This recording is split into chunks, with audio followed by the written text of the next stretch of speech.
तो अध्याय क्या नाम है? फसल उत्पादन एवं प्रबंधन। प्रबंधन समझ लो, प्रबंध प्रबंध मतलब होता है इंतजाम करना, है ना।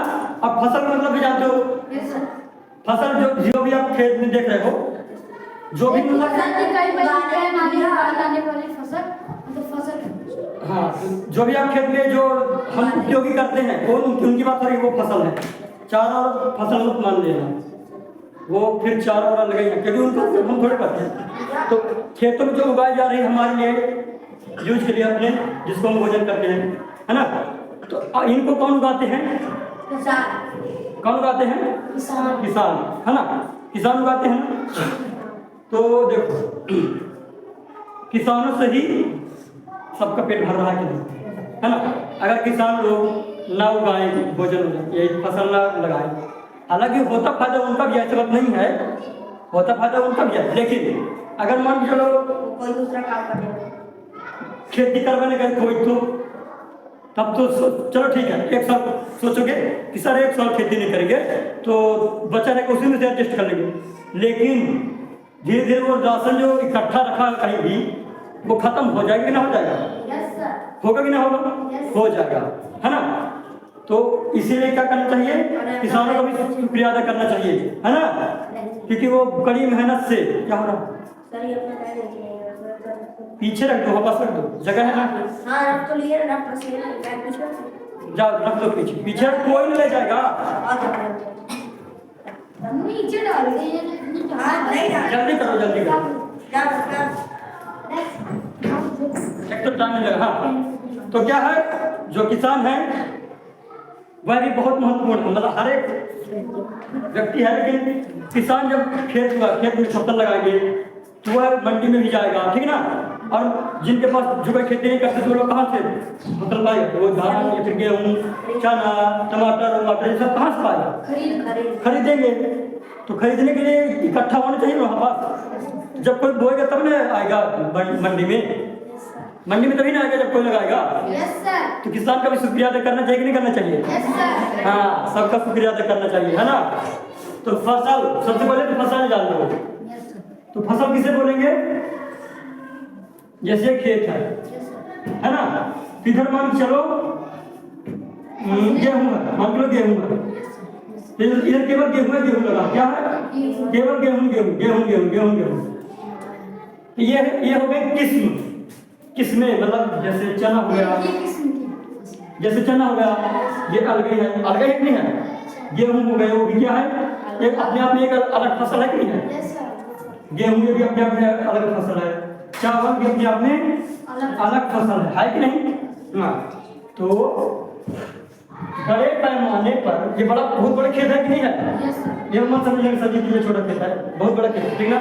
तो बड़े पैमाने पर एक ही प्रकार के फसल या फिर एक ही प्रकार के जो किस्म की जो बीज है, फिर फसल है या फिर पौधे, ये पौधे चना पौधे की नहीं, छोटे छोटे रहते हैं। बड़े पैमाने पर एक ही किस्म के पौधे को उगाना ही क्या कहलाएगा? बड़े पैमाने पे एक ही किस्म के चना या फिर गेहूं या फिर चावल उगाना ही क्या कहलाएगा? फसल कहलाएगा। कहलाएगा कि नहीं कहलाएगा? है ना। चना भी हो सकता है, गेहूं भी हो सकता है। हाँ, फसल समझ गए। उत्पादन भी वही आ गया, फसलों को उगाना, फिर इसका जब बड़ा हो जाएगा फसल, जब फसल क्या हो जाएगा? बड़ा हो जाएगा, फिर इससे बीज बनेंगे बीज, फिर उसी से ना चावल निकलता है, पहले धान बनता है उसका, फिर उसको पछाड़ना पड़ता है, फिर मिल में ले जाना पड़ता है, फिर जब मिल ले जाओगे तो क्या बनता है? चावल निकलता है ना।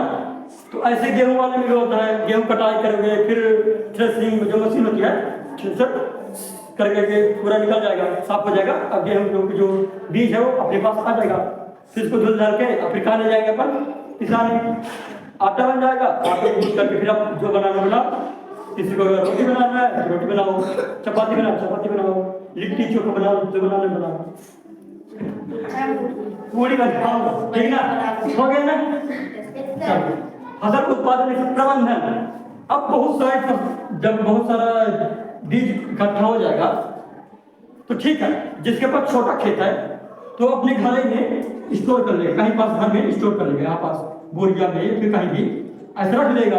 Yes sir. लेकिन जिसके पास बड़ी खेत है या फिर बड़े किसान है जो कोई है ना, जो कोई बड़े किसान है तो वो कहाँ रखेंगे, घर में रखेंगे क्या, वो दूसरे मतलब बड़े संस्था में बेच देंगे, मिलों में यस सर। बेच देंगे, या फिर जो सरकारी संस्थाएं ऐसी हैं कि कहती हैं कि आप हमें बेच दीजिए, हम बदले में क्या दे देंगे, पैसे दे देंगे उचित मात्रा में, ठीक है ना।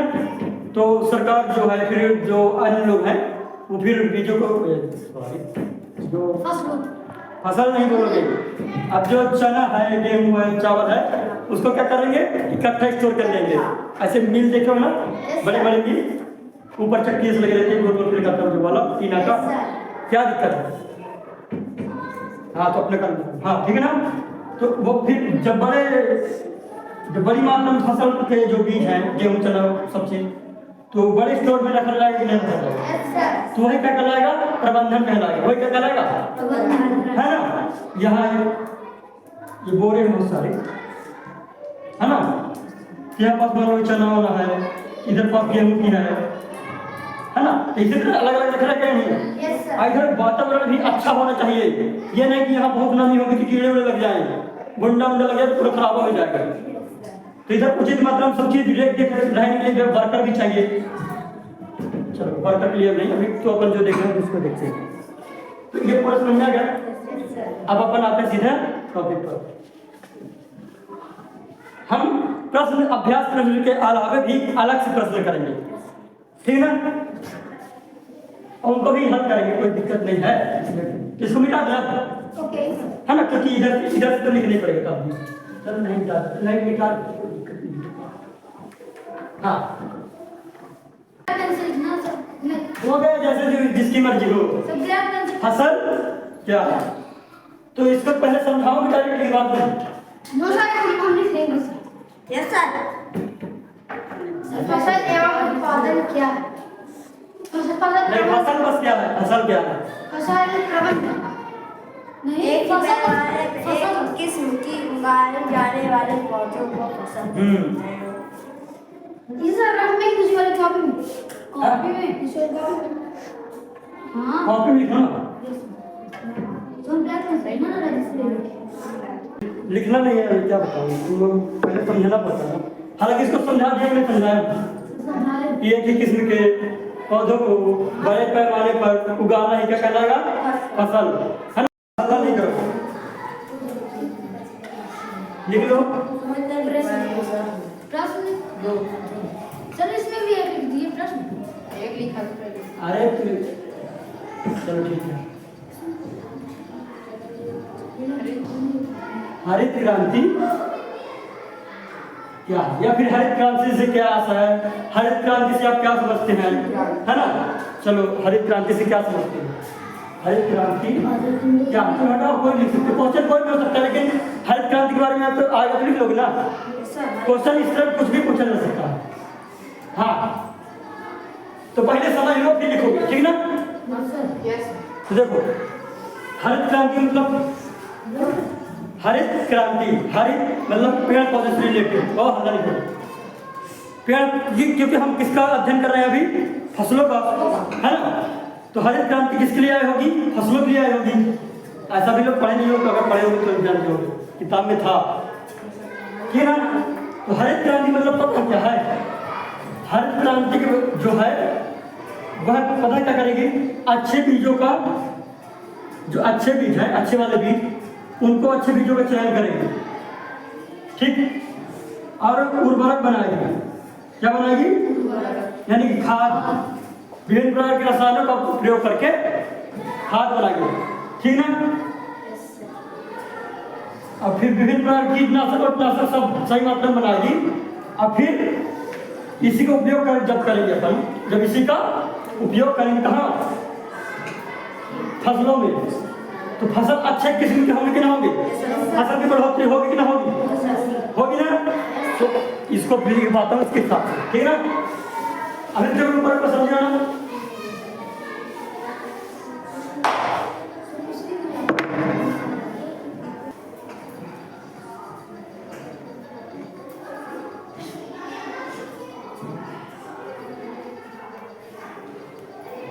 हरित लिखो सर, हरित क्रांति। हाँ, हरित क्रांति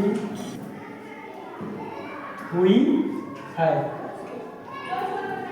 तो लिखने से पहले समझ लो थोड़ा सा। अभी मत लिखो, रुक तो जाओ। हाँ, अभी मत लिखो कि समझ लो, मैं हट जाऊंगा अपने आप। लेकिन असल में अब नौवीं में जाओ बिना तो इस तरह नहीं होता। अगर इस तरह लिखवा दिया गया है तो मिटा देंगे सर जल्दी।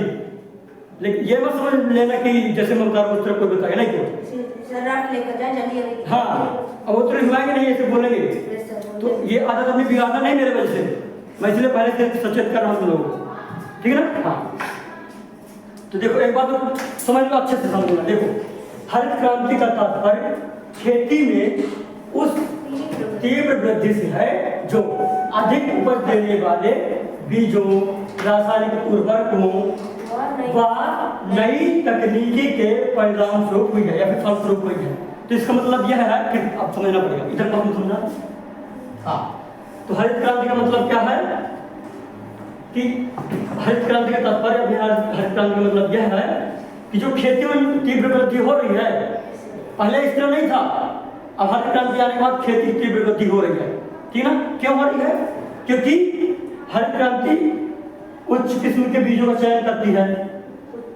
उच्च किस्म के बीज मतलब अच्छे बीजों का चयन करती है, ठीक है ना, ऐसे प्रयोग करके, है ना। और रासायनिक उर्वरक समझ रहे हो, खाद जिसको बोलते हैं, ये वाला खाद नहीं, गाँव वाला खाद नहीं, जो बोरिया में आता है, है ना। उसमें देखे होगे ना, यूरिया और पोटेशियम जो रहता है, DAP जो होते हैं, उन वाले उनका भी क्या करते हैं, निर्माण करते हैं, है ना। और नई तकनीकी मतलब कि अब नई विधियां आ रही हैं कि हमें खेती को किस प्रकार से करना चाहिए। अगर खेती मतलब जैसे हम चना उगा रहे हैं तो चना किस मिट्टी में अच्छे से होगा, या फिर चना जैसे उगा रहे हैं तो उसके लिए मिट्टी के मतलब पीएच कितना होना चाहिए, अम्लीय होना चाहिए, थोड़ा क्षारीय होना चाहिए, पीएच कितना होना चाहिए। अगर पीएच आप लोग शायद नहीं जानते हो, पीएच मतलब देखो, अगर पीएच मतलब कि अगर साफ रहेगा पीएच तो ना तो खट्टा रहेगा ना कड़वा रहेगा, कुछ रहेगा, ऐसे शुद्ध रहेगा। जैसे पानी का पीएच साफ होता है तो पानी शुद्ध है, उसको हम पीते हैं। अगर पीएच का मान बढ़ रहा है, जैसे 8 हो गया, 9, 10, 11, 12, तो अगर पीएच का मान बढ़ेगा तो इसका मतलब है क्षारीयपन बढ़ेगा। अब पीएच का मान घटेगा, जैसे 6 हो गया, है ना, 5 हो गया, अम्लीय होगा। अब समझ रहे ना। तो अम्ल जितने भी होते हैं तो पीएच उनका 7 से कम रहेगा। क्षारीय जितने भी होते हैं, साबुन जो देख रहे हो ना, साबुन उनका पीएच हाई रहेगा, इनसे ज्यादा है ना। समझ गया इसको। इसका तात्पर्य क्या है कि अच्छे बीजों का चयन करना, और रासायनिक उर्वरकों जो है उनका भी निर्माण करना, ताकि जब इसका उपयोग करेंगे तो अच्छी फसल होगी ना होगी, क्योंकि बराबर मात्रा में हमें सभी पोषक तत्व मिलेंगे, हमें मतलब नहीं पेड़ पौधे, है ना। ये समझ लेंगे सजीव पोटेशियम खाद का मतलब जो उर्वरक खिला दो उसको। अभी मत लिखो, रुक तो जाओ। हाँ, अभी मत लिखो कि समझ लो, मैं हट जाऊंगा अपने आप। लेकिन असल में अब नौवीं में जाओ बिना तो इस तरह नहीं होता। अगर इस तरह लिखवा दिया गया है तो मिटा देंगे सर जल्दी। लेकिन ये मत समझ लेना कि जैसे मैं बता रहा हूँ उस तरह कोई बताएगा नहीं तो सर आप लेकर जाए जल्दी। हाँ, अब वो तो लिखवाएंगे नहीं, ऐसे बोलेंगे। तो ये आदत अपनी बिगाड़ना नहीं मेरे वजह से, मैं इसलिए पहले से सचेत कर रहा हूँ तुम लोगों को, ठीक है ना। हाँ, तो देखो एक बात तो समझ लो, अच्छे से समझना। देखो, इसका तात्पर्य क्या है कि अच्छे बीजों का चयन करना, और रासायनिक उर्वरकों जो है उनका भी निर्माण करना, ताकि जब इसका उपयोग करेंगे तो अच्छी फसल होगी ना होगी, क्योंकि बराबर मात्रा में हमें सभी पोषक तत्व मिलेंगे, हमें मतलब नहीं पेड़ पौधे, है ना। ये समझ लेंगे सजीव पोटेशियम खाद का मतलब जो उर्वरक खिला दो उसको। बस इतना सब। हाँ, बस फसलों को काटने का कहलाएगा ये। लेकिन नहीं, वो तो थ्रेसिंग है। अपन किताब के भाषा थोड़ी सी लिख लें। ये वो सही रहता। देखो पहले समझ लो, अगर लिख नहीं पा रहे हो तो। हाँ, तो क्या है हार्वेस्टर? क्या है? जिस भी मशीन से आप काटते हो फसलों को, वो क्या है? हार्वेस्टर। पहले के जमाने में क्या मशीनें थी। तो हमारे पहले के जमाने की मशीन कौन थी? हंसिया थी। तो भी हार्वेस्टर का काम कर रही है कि नहीं कर रही है? तो हंसिया भी क्या है? एक प्रकार की मशीन ही समझ लो, वो भी मशीन ही का एक प्रकार का, लेकिन वो मशीन ऑटोमेटिक नहीं है, उसको हाथ से करना, वो भी मशीन ही है समझ लो। तुम जान नहीं क्या? कोई दिक्कत नहीं है, मशीनें भी आ गई, अच्छी अच्छी मशीनें आ गई ना। चौथा प्रश्न नंबर कंबाइन किसे कहते हैं? देखिए, अच्छा थ्रेसिंग पहले मैं थ्रेसिंग किसे कहते हैं? लाइट चलते कोई दिक्कत नहीं है। थ्रेसिंग किसे कहते हैं? किसे कहते हैं?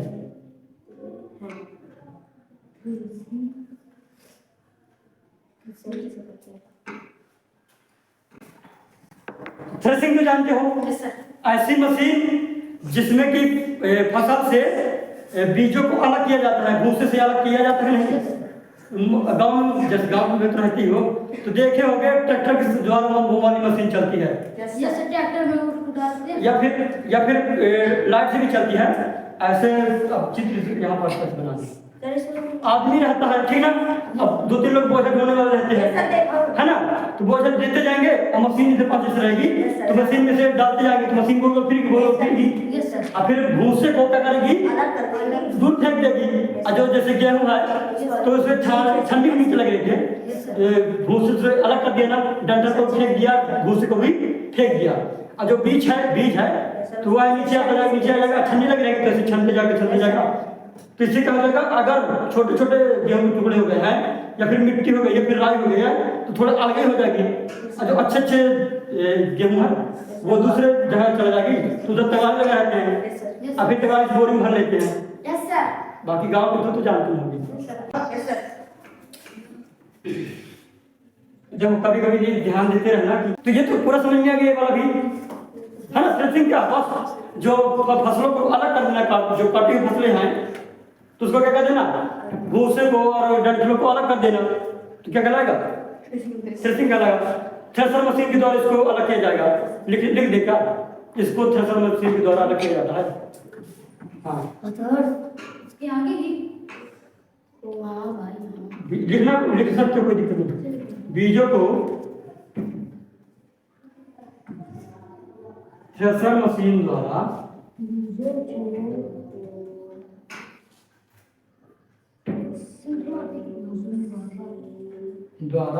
अलग किया जाता है,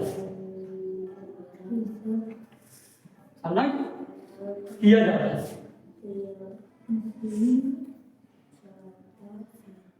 इतना तक समझ में आ गया? सर मशीन में सर बड़ा मामला है। नहीं, मशीन थोड़ी होता है, मशीन होता है। अब इसका मतलब ये थोड़ी कि मैं हाथ पर गलती करूँगा, बाई चांस बाई मिस्टेक हो जाता है। ये कहाँ गया? हाँ, बस कलर बहुत ज़्यादा नहीं अपने पास, भाई कोई दिक्कत नहीं है, क्या कलर से करे चाहे नहीं, है ना। इसको भी स्टार्ट करें। इतना बड़ा लिख रहा हो, जैसे कोई 2 किलोमीटर में होगा तो भी देख लेगा। बिठा दें क्योंकि समझ में आ गया ना। अब अगला क्वेश्चन क्या होगा? कंबाइन मशीन क्या है? हाँ, अच्छा चित्र भी देखते जाओ, सही रहेगा, अच्छे समझा पाऊंगा। देखिए सर, याद करना। हाँ भगो, याद करना हो। पेज नंबर, हाँ, पेज नंबर से क्या मतलब? 11। चित्र मैं देखूंगा, तुम लोग नहीं, हम देख लोगे, कुछ दिक्कत नहीं। देखिए कंबाइन मशीन वही जो हार्वेस्टर आता है, कहता है ना, पंजाबी गाना चला करता है, ये दिख रहा है ना, जिसको जो किताब लेकर लिया है, सर देख रहे बोला गाना चलाएगा, आपको बदल सीखे ज्यादा खास का बिठो कर पंजाबी में। तो अब लिखो कंबाइन मशीन क्या है? क्वेश्चन अगला क्या है? कंबाइन मशीन क्या है? इसे कैसे बोलें?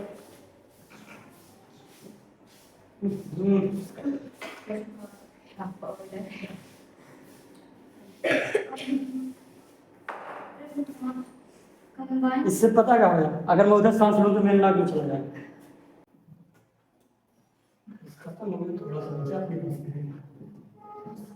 ठीक है ना।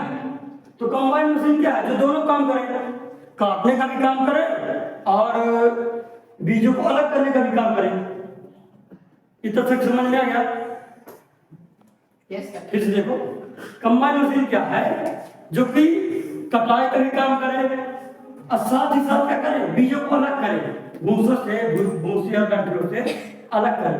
यानी कि जो दोनों काम कर रहा है वो कंबाइन मशीन है। वो फसल की कटाई करने के बाद फसल से बीजों को अलग। हाँ, वो कहा कंबाइन मशीन। अब किधर तो वह भी लिखा होगा, वह मशीन जो हार्वेस्टर तथा थ्रेसर दोनों को कार्य करती है।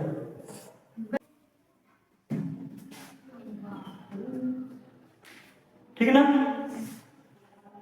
कहाँ गई जो खत्म हो गया? सर यहाँ पे अच्छा, कहलाती है, कहलाता है। अगर कहलाती लिख रहे हो ना तो इधर पास भी करना पड़ेगा कि करती है। हाँ, अगर करते हैं लिखोगे तो कहलाती है लिखना पड़ेगा। ठीक है ना? तो ये जान लेना। अरे तो सरल ही है। थ्रेसर के बारे में जान चुके हैं, हार्वेस्टर के बारे में जान चुके हैं। हार्वेस्टर क्या है? काटना। थ्रेसर क्या है? वो बीजों को अलग करना। तो ऐसा मशीन जो हार्वेस्टर और थ्रेसिंग दोनों काम करे। समझ में कुछ आ रहा है कि नहीं आ रहा? झूठ नहीं बोलना, क्योंकि मैं इनकी तरफ बार बार देख रहा हूँ, लेकिन तुम लोगों की तरफ देखना चाहिए मुझे। हार्वेस्टर का मतलब क्या है? काटना। थ्रेसिंग का मतलब क्या है? बीजों को अलग करना। फसल से बीजों को अलग करना। हाँ, तो अभी किताब में नहीं समझा। हाँ, तो जो मशीन दोनों का कार्य करे, दोनों का मतलब कि काटने का भी काम करे और बीजों को भी अलग करने का भी काम करे, तो क्या कहलाएगा? Combine machine. जरूरी नहीं है कि आप हार्वेस्टर और थ्रेसर लिखत हुआ लिख दो, अपने मन से लिख सकते हो कि ऐसी मशीन जो कटाई का भी काम करे और पछाड़ तो लिखोगे, जो बीजों को अलग करने का भी काम करे। कंबाइन मशीन कहलाएगा। बीजों को अलग करना। उतना भी लिख दो कि नंबर प्रॉपर मिलेगा, ऐसा कोई जरूरी नहीं है। मिटा दो। Yes sir. Yes sir. Question लिख लो। प्रश्न नंबर 6।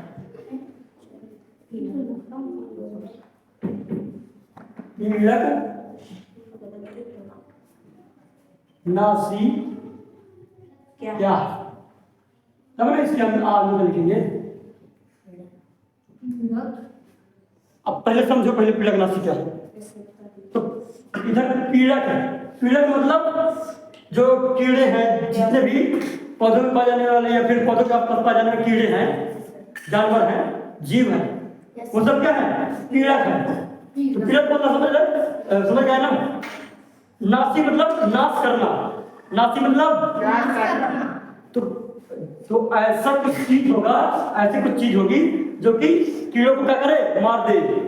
कीड़ों को मार दे। तो कोई चीज क्या है? दवाई है। दवाई से ना कीड़े मरेंगे। तो ऐसी रासायनिक दवा जो कीड़ों को मार दे, भाई क्या कीड़कनाशी कहते हैं। मैं लिखूंगा ना अच्छे से, है ना? वो तो समझाने वाला समझ गया ना? ऐसी रासायनिक दवा जो कि फसल में उपस्थित कीड़ों को नष्ट कर दे, पीड़कनाशी कहलाता है। ये भी कहलाती है, कोई दिक्कत नहीं। समझ में आएगा पीड़कनाशी क्या है? ऐसी दवा, ऐसी दवाई जौन कीड़वा है उन्हीं मार डाला है। मतलब कीड़वा कौन वाले? फसल वाले। हाँ, ठीक है ना? फिर इसको लाभ हानि बाद में देखेंगे, तो इसको लिखे।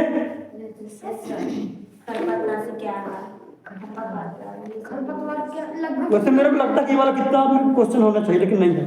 खैर लिखो, ऐसी कीड़ों क्योंकि बहुत सारे कीड़े हैं ना, कीड़ों। तो समझ लो, अब समझा तो दिए एक बार, क्योंकि आपका समझा, बस लिख लो इसको। क्वेश्चन अगला फिर यही बताऊंगा कि पीड़कनाशी के लाभ एवं हानियां लिखिए, उसको बेटा दो पढ़ो। क्वेश्चन नंबर कौन आएगा? 7। पीड़कनाशी जानेंगे ना अपन लोग क्या है?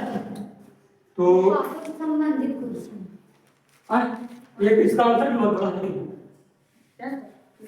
पीड़कनाशी के लाभ एवं हानियां। पीड़कनाशी के लाभ, पीड़कनाशी के उपयोग के लाभ एवं हानि लिख दो। पीड़क राशियों के उपयोग से लाभ एवं हानियां, है ना। पीड़क राशि के उपयोग से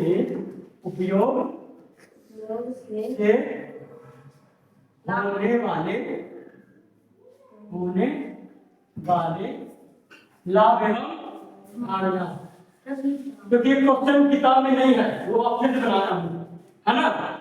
पाठ संबंधित हाँ, लाभ हानि होने वाले लाभ एवं हानि बताइए। लाभ एवं हानि बताइए।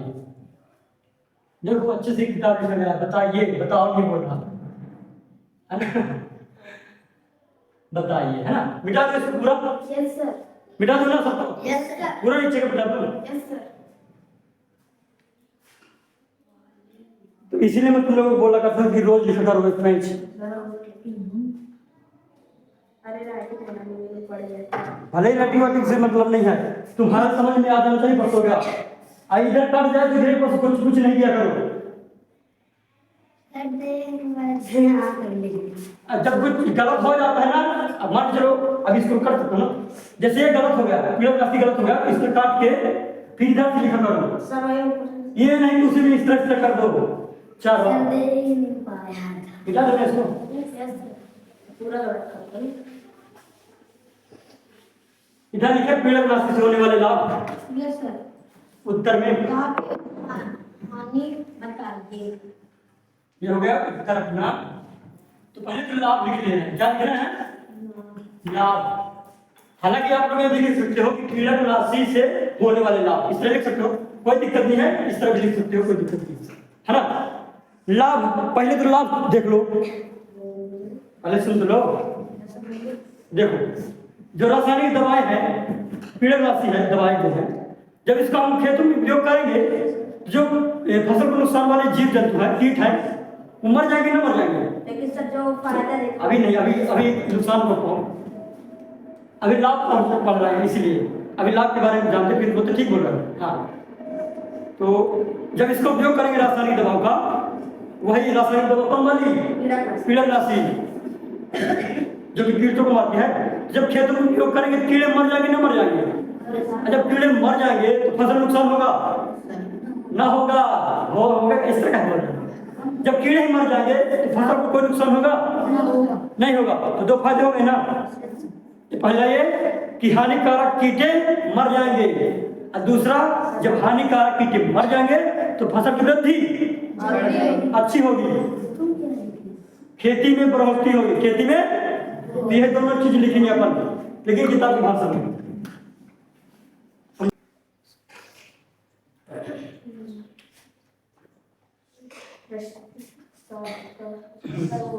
बढ़ोतरी, बढ़ोतरी मतलब कि बढ़ेगी। सर अब हानि करते। हाँ, हानि लिखना, लिख पहले तो लिख लेंगे लोग। टाइम हो गया भैया, हानि नहीं लिख पाएंगे इस तरह में। टाइम हो गया, हानि नहीं लिख पाएंगे इस तरह में। सर ऊपर मिटा दीजिए। हानि लिख दे। Yes sir. हानि, फसलों में उपस्थित हानिकारक कीटों के साथ साथ अच्छे जीव या फिर कीट भी, अच्छे जीव जंतु भी नष्ट हो जाते हैं, नष्ट हो जाते हैं।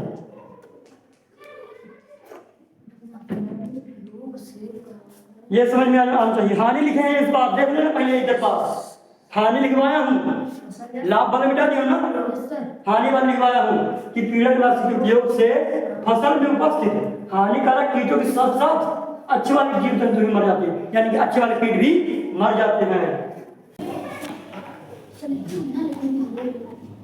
जलीय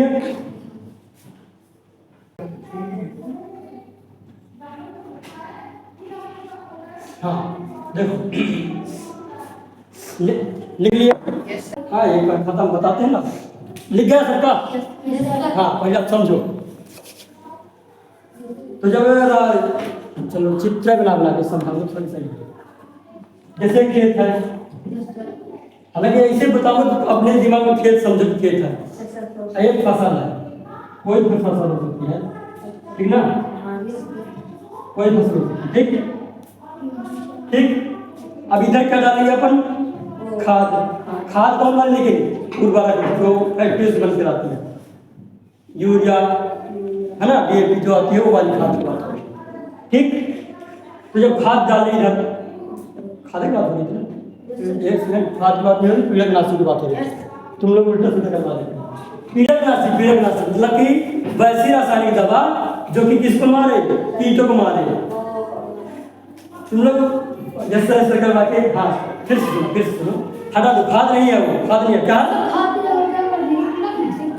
तो खाद कहाँ निकला इधर पास, ये खाद्य है, भोजन। अब समझो, अरे कोई केवल बताओ खाद। तो जो कीटनाशी क्या था, रासायनिक दवा जो कि कीड़ों को मारे।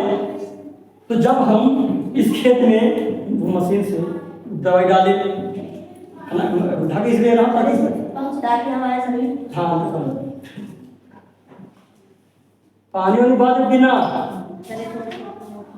बाकी पी सकते हो सुनते सुनते, ठीक ना, लेकिन अगली बार ध्यान देना। हाँ, तो जब एक मशीन से डालेंगे, ठीक, तो खेत में पड़ेगा, लेकिन क्या होगा, क्या बोला जा रहा है कि जब जैसे डाले फिर लंबे समय तक अगर यह बना रहा, कौन, वही रसायन जो दवा डाले हैं कीट मारने वाला, तो अगर लंबे समय तक बना रहा तो मिट्टी मिलेगी कि नहीं मिलेगा, तो एक तो जीवों को नुकसान पहुंचाएगा, जो कि हमने पहले भी देख चुका है, पहले वाले में यही देखा था हाल में, और दूसरा क्या देखा था, जल प्रदूषण वाला, समझ नहीं आ रहा, फिर सुनो, इधर लंबे समय तक रहेगा ना धरती में, और पानी में भी लंबे समय तक रहेगा। तो हमने दो क्या देखे थे, पहले वाले देखे थे कि जो जीव जंतु होंगे अच्छे वाले, या फिर जो कीटाणु है, या फिर अच्छे वाले जो जीव होंगे वही मर जाएंगे, और दूसरे में क्या देखे थे कि जल प्रदूषण होगा, और तीसरे में क्या देख रहे हैं कि लंबे समय तक अगर यह दवाई रही आई मिट्टी में रही आई तो क्या होगा, धीरे धीरे यह कहाँ चला जाएगा, पौधों में, कहाँ चला जाएगा, वही कीट मारने वाली जो दवा है कहाँ चला जाएगा, जड़ों के माध्यम से हो सकता है, ताने के माध्यम से चला जाता है, जरूरत नहीं है, ठीक है ना। साधारण मतलब कि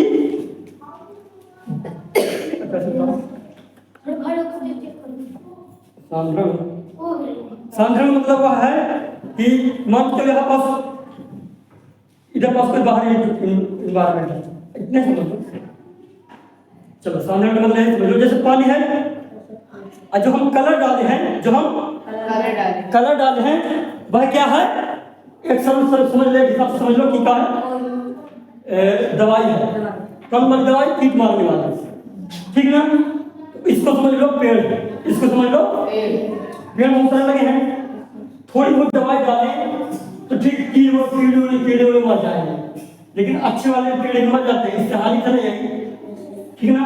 और क्या होगा, जब और मात्रा में दवाई रहेगी तो वह जो दवाई है वो मिट्टी में मिलेगी, फिर कहाँ जाएगी, पेड़ में।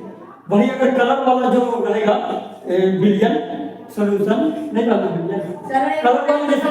कलर वाला अगर पानी होगा, तो अगर इसको मैं चौक को डालूंगा तो कलर फिर चल जाएगा। यही समझ लो कि जब ज्यादा मात्रा में रसायन रहेगा वो वाला खतरनाक वाला जिसे कीट मारे थे, तो धीरे धीरे कहाँ चला जाएगा, पेड़ पौधे में चला जाएगा। और जब पेड़ पौधे में चला जाएगा तो अब ये सोचो कि पेड़ पौधे में बहुत लोग खाते हैं, जो उसका बीज होगा चिड़ियों खाते हैं, हम लोग भी खाते हैं नहीं खाते, तो हम लोगों को नुकसान पहुंचाएगा नहीं पहुंचेगा, यही पूरा लिखा हुआ है। देखो जलीय जीवों में इनका साधारण होने लगता है। जलीय जीव मतलब कि चाहे केंचुआ हो, चाहे सूक्ष्म जीव हो, चाहे पेड़ पौधे, जलीय जीवों में इनका साधारण होने लगता है। इनका किनका, वही रासायनिक दवाओं का, ठीक, क्योंकि इन रसायनों का अपघटन सूक्ष्म जीवों द्वारा नहीं हो पाता, नहीं हो पाता। मतलब कि जो छोटे छोटे सूक्ष्म जीव है इसको तोड़ नहीं पाते, खत्म नहीं कर पाते, नष्ट नहीं कर पाते, तो इससे क्या होगा, जिस कारण से यह मृदा व जल में लंबे समय तक बने रहते हैं। मतलब लंबे समय तक ठहरा रहेगा कि नहीं, वही जब लंबे समय तक रह जाएगा तब क्या होगा, यह मतलब रसायन, वही रसायन। तो रसायन खाद्य श्रृंखला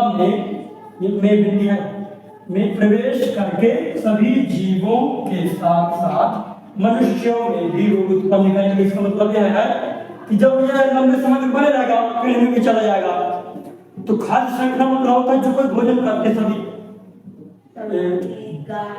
गाय भी करती ना, चारा और खाती कि नहीं खाती, या फिर जो फसल है तो उसको भी बहुत से जानवर खाते हैं, इसको भी खिलाया जाता है, गेहूं भी खिला देते कभी कभी, है ना।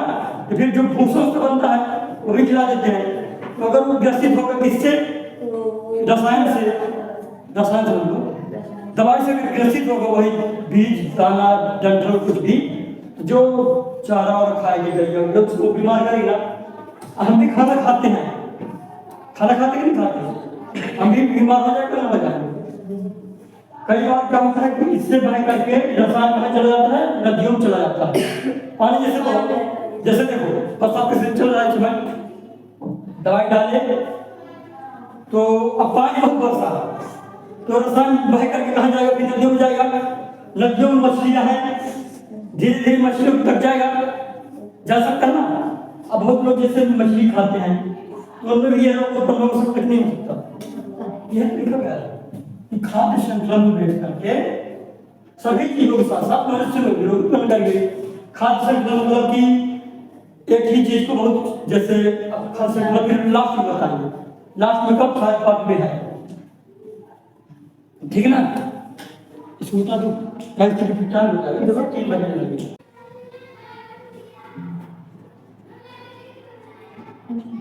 जैविक खाद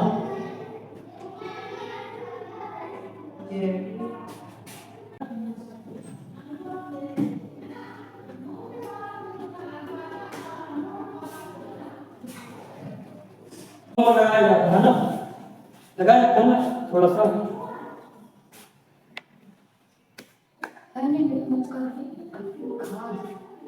खाद है तो कोई दिक्कत नहीं है,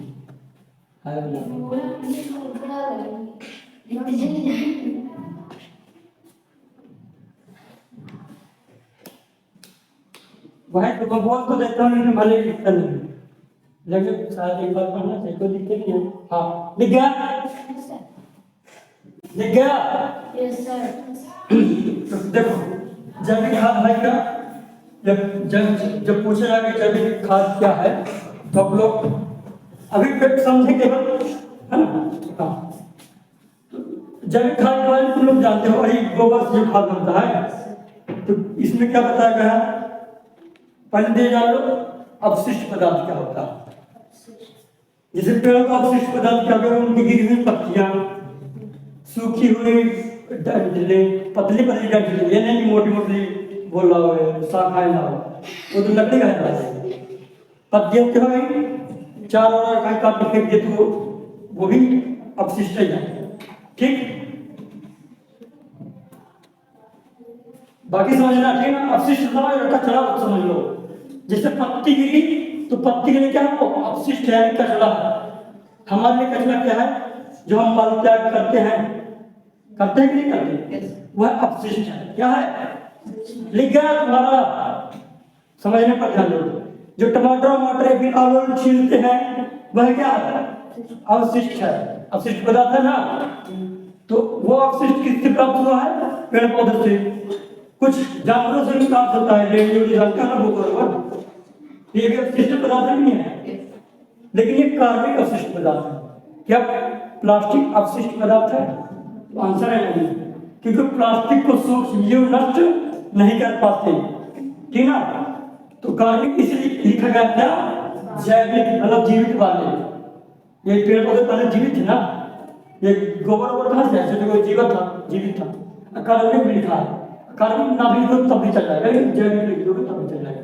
तो अब इसको पढ़ेंगे, हाँ अभी बताया। तो इन्हीं को इकट्ठा करके किसान का कर देते हैं, यदि इकट्ठा डाल देते हैं, फिर गड्ढा बना करके उसमें डाल देंगे, चारा वारा जो लेनी होगी मिट्टी थोड़ी बहुत मिला देंगे। अब क्या हो जाएगा, धीरे धीरे सूक्ष्म जीव पनप जाएंगे उधर, सूक्ष्म जीव जब 2 अध्याय पढ़ाएंगे तो समझ में आएगा अच्छे से, है ठीक ना। तो गड्ढे में अब सूक्ष्म जीव पन पे अब उसको तोड़ेंगे। किसको तोड़ेंगे? पत्ती उत्ती जो एकदम भुरभुरा कर देंगे, खाएंगे उसमें तो केचुआ उसको खाएंगे, फिर वो अपना मल त्याग करेंगे। तो इसमें लोग अपघटन हो गया। क्या हो गया? अब वही अपघटन पदार्थ क्या है? खाद। बकरी आई, चारा खाई, पत्ते दिखाई, उसको तोड़ रही, जो पत्ते दिखाई उसको तोड़ रही, नहीं तोड़ रही, कुछ एनर्जी अपने पास रख ली और कुछ मल के रूप में त्याग कर दी। क्या कर दी ना, वही धीरे धीरे खाद बनता है ना, वही लेड़ी गोबर बनता नहीं, बस कुछ नहीं, यही खाद है, इसी तरह बनाया जाता है। ऐसे गाँव बना जा सकता है, लेकिन क्या है इसे हम गाँव बनाए, इसे हम स्वयं बना सकते हैं। और लिखा है किसान खुद बनाते हैं, मतलब घरों में बनाया जा सकता है। आता इसे अपने घरों में बनाया जा सकता है। जाता है, जा सकता है, जाता ही है ना। हालांकि बड़ी बड़ी फैक्ट्री अब धीरे धीरे आने लगी हैं जो कि इसका बनवाते हैं ताकि हम अच्छे से स्वस्थ रहें। वैसे इसमें फायदे बताते हैं, आता है इसका मतलब ये है, वो दिखाई दे रहा था बेटा, तुम अब इसके लाभ भी देखना ना, ठीक ना बेटा? Yes sir. जल्दी जाओ तो अच्छे से बता, ठीक ना? बाकी कुछ नहीं, मुझे पूरे हिमालय पसंद होगा। देखो पूरा हो गया। जी ना, अब आ रहे ना, हाँ ठीक है। वो तो हम जान गए खाद कैसे बनाया जाता है, फिर खाद क्या है, वही जो घर में बनाया जाता है गोबर वाला खाद जान गए ना कैसे बनाते हैं, किसान बनाते हैं, फिर कैसे बनता है।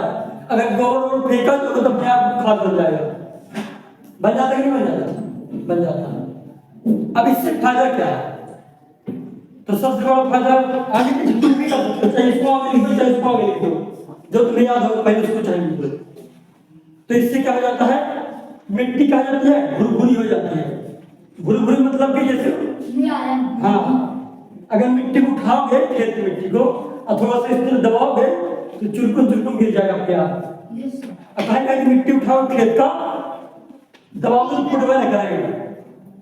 अब इसका मतलब ये नहीं कि गर्मी की कपड़ाती गर्मी में मिट्टी जरा उठा ले तो दबा दो, अब वो नमी नहीं है काम, नमी नहीं। अगर एकदम सूखी एकदम गर्मी के में जाओगे बोलोगे सर हम गए थे घंटी लग के खुद नहीं जाता, इस तरह वाला नहीं करना, इस तरह वाला नहीं करना। जैसे अभी धान लगी ना, थोड़ा सूख जाने दो, फिर मिट्टी को निकालो, खोद दो, ऐसे ढेला निकालो, फिर उसको दबाओ तो अपने आप क्या हो जाएगी, चिरकुन हो जाएगी, भुरभुरी हो जाएगी।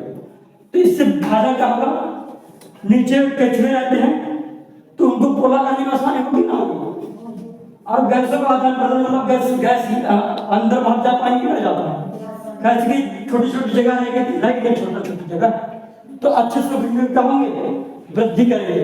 यही लिखना है कि इससे मिट्टी क्या हो जाती है, भुरभुरी हो जाती है, सरंध हो जाती है। सरंध मतलब छिद्रमयी हो जाती है, छोटे छोटे दिखाई नहीं देते भले ही, लेकिन हो जाती है। तो इससे क्या होगा, गैसों का विनिमय कर जाएगा, सरलता से हो जाएगा।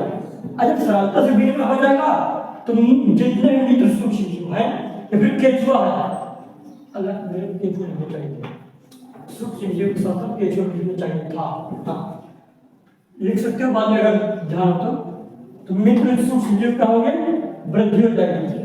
वृद्धि हो जाएगा इसका मतलब कि जैसे अगर मिट्टी एकदम टाइट रहेगी तो जो केचुए नीचे मिट्टी के हैं वो सांस नहीं ले पाएंगे तो मर जाएंगे ना, मर जाएंगे। अब मिट्टी जब मुलायम रहेगी, वहाँ हवा जाएगी तो सांस लेंगे केचुए तो जिंदा रहेंगे ना रहेंगे, ऐसे समझ सकते हैं। और क्या होगा, इससे मिट्टी का गठन सुधार जाता है। मिट्टी का गठन सुधारने का मतलब यह है कि मिट्टी में किसी पोषक तत्व की कमी हो जाएगा तो किससे पूरा हो जाएगा, खाद से। अब खाद से कोई सी प्रकार की हानि नहीं होती। अभी प्रमाण देखें, इससे मिट्टी जल धारण क्षमता बढ़ती है। मतलब कि जब खाद जब मिट्टी खाद खेत में, तो खाद में कभी भी पानी आप डालोगे ना तो पानी जल्दी सूख लेता है।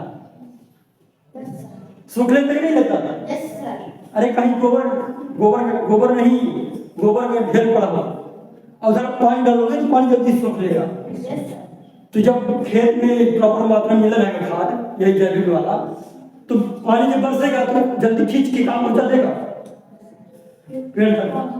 या फिर बहुत देर तक पानी धरा रहेगा कि ना रहेगा, रहा आएगा। यही चीज है चार। तो समझ में आ गया? पहला क्या है? जल धारण क्षमता, मतलब कि जल ज्यादा देर तक खेत में रुका रहेगा। दूसरा भुरभुरी हो जाएगी, मुलायम हो जाएगी, सरल हो जाएगी, मतलब छिद्रमय हो जाएगी। तीसरा क्या है? ये है तीसरा, मित्र सूक्ष्म जीव या फिर केंचुए क्या होगी? इनकी वृद्धि बढ़ जाएगी। क्यों बढ़ जाएगी? क्योंकि गैस का विनिमय होगा, इसलिए लाइफ करवाया। ऐसे मिट्टी का गठन सुधर जाएगा। गठन सुधरने का मतलब है कि मिट्टी में पोषक तत्व जो कमी हो गए थे वो पुनः आ जाएंगे। बेटा समझाने मेरे यहाँ डेस्कटॉप समझ आया है नहीं आया कुछ नहीं पता।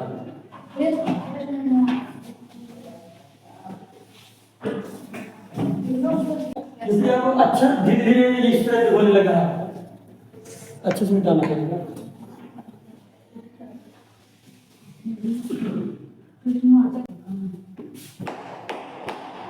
ठीक है ना?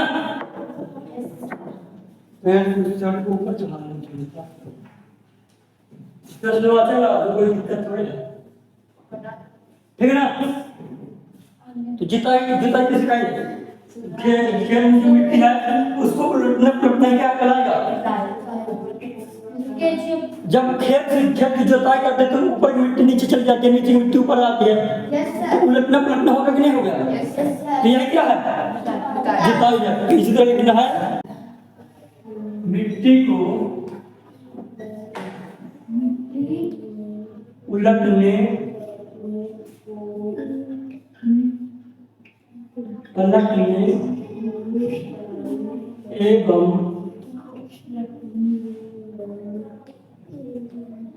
बोला, हाँ बोला नहीं लो बोल करने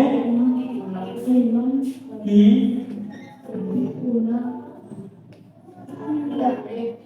प्रक्रिया को जुताई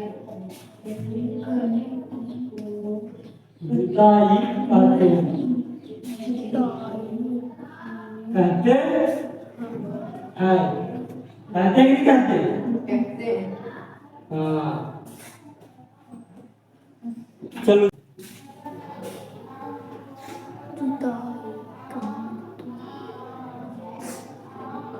खाद एवं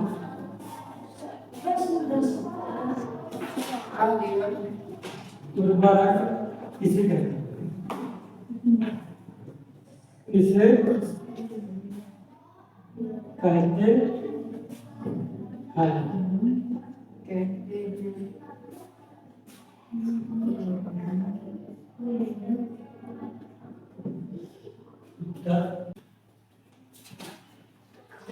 लिख दिया बताना। यही है। हाँ कहलाता है, कहते हैं, और कुछ लिख सकते हो।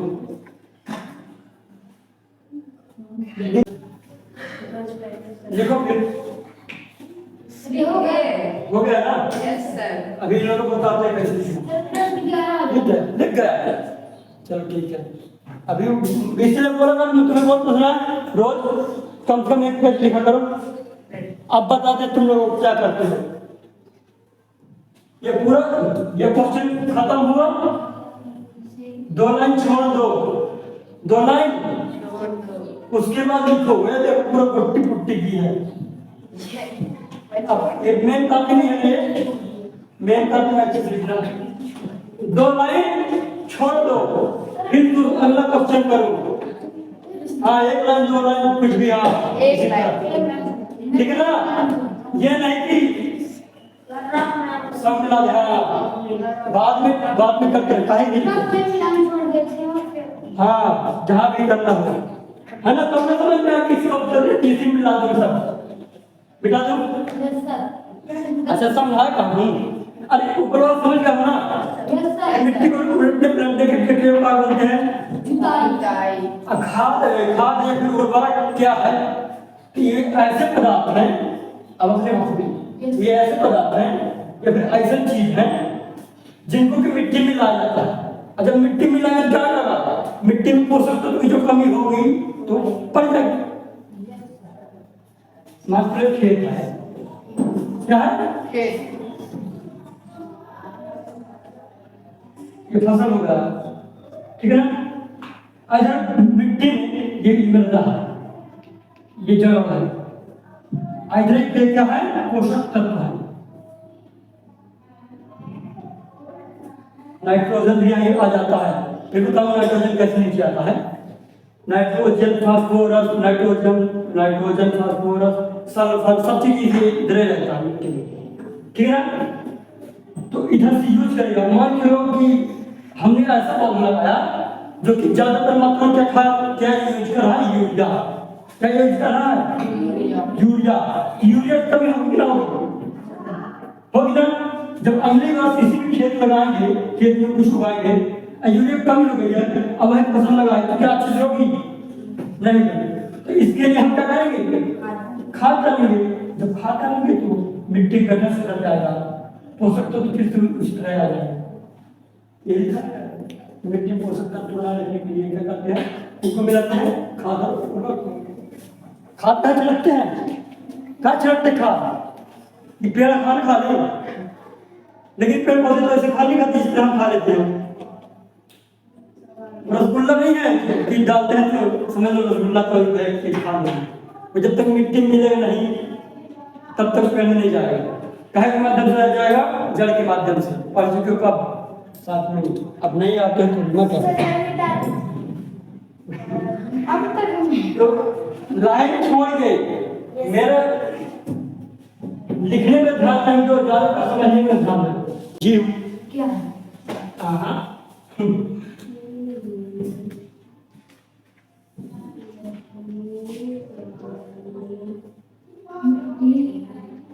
मिट्टी में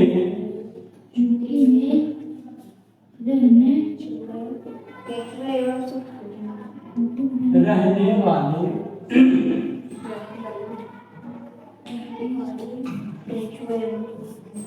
केचुए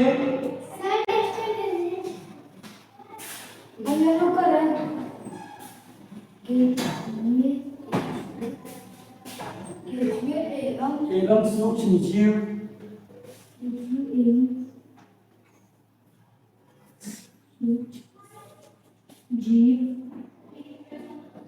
किसानों के मिट्टी में रहने वाले केचुए सूक्ष्म जीव किसानों के यहाँ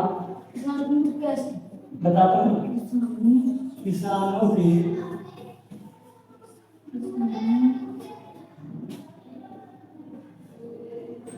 मित्र है।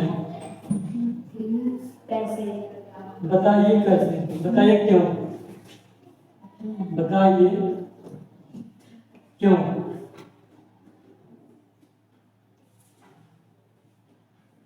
क्वेश्चन तो समझाने की जरूरत नहीं है, फिर बताता हूँ, ऐसे बताता हूँ। चलो देखो, मिट्टी में रहने वाले केचुए किसान के मित्र कैसे हैं, तो देखो फिर लिखवा दो, ठीक ना। तो देखो आप लोग जानते हो कि जो केचुए हैं मिट्टी को पोला करते हैं, पोला करते कि नहीं करते, जिससे मिट्टी क्या हो जाती है, भुरभुरी हो जाती है, सरल हो जाती है, और गैसों का विनिमय होने लगता है। वही आदान प्रदान नहीं सकते, कोई दिक्कत नहीं है, क्योंकि हम ये चीज पढ़ चुके हैं ना। तो पूछेगा क्वेश्चन में, अगर कोई पूछेगा कि ये सूक्ष्म जीव और केचुए हैं वो मित्र कैसे हैं, दोस्त कैसे हैं, इनके किसानों के कैसे दोस्त हैं, तो आपको बताना पड़ेगा केचुए एवं सूक्ष्म जीव किसानों के मित्र कैसे हैं, क्योंकि यह मिट्टी को उलट उलट कर पोला करते हैं, रंध्र बनाते हैं, है ना। और क्या करते हैं, पोषक तत्व को बढ़ाते हैं, बढ़ाते कि नहीं बढ़ाते, Yes, sir. यही कोई दिक्कत नहीं है। फिर बताइए सांप कैसे मिलते हैं, ठीक है ना। इधर सांप किताब में नहीं लिखा, लेकिन बताएंगे सांप क्यों मित्र है किसानों का, बताएंगे बाद में। किसान एक मित्र एवं शत्रु। नहीं, अभी बताएंगे ये वाला क्वेश्चन समाप्त होने के बाद। तो मिट्टी में रहने वाले केंचुए एवं सूक्ष्म जीव लिखो। मिट्टी में रहने वाले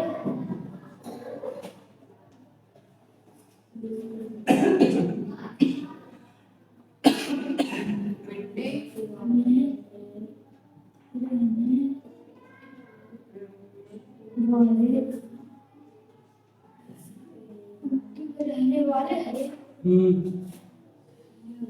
केंचुए एवं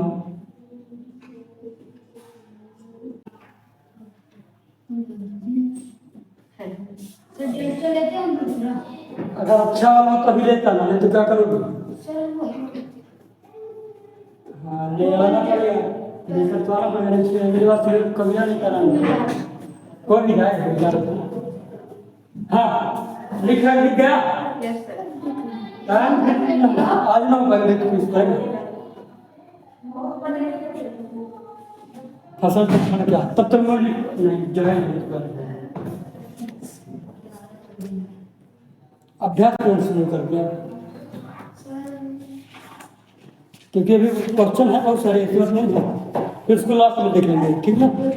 अभ्यास करना शुरू कर दिया। सर अभ्यास क्या बोले सर कोई दूसरा रेस्टोरेंट भी है नहीं, हम लोग वाले में दोनों बस यूज कर रहे थे ये वाला अभी इसलिए। ये क्या क्या है, ये जुगाड़ है। कपड़े का हाँ इसको साफ समझा नहीं क्या, नहीं चलो सकते हैं। पता हो गया। देखो क्या हो जाता है, इसको सही से करा,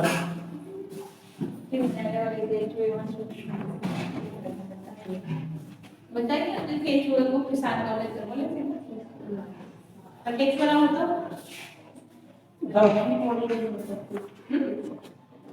मिट्टी है मैं वो जो अलग के छू जाते हैं मिट्टी को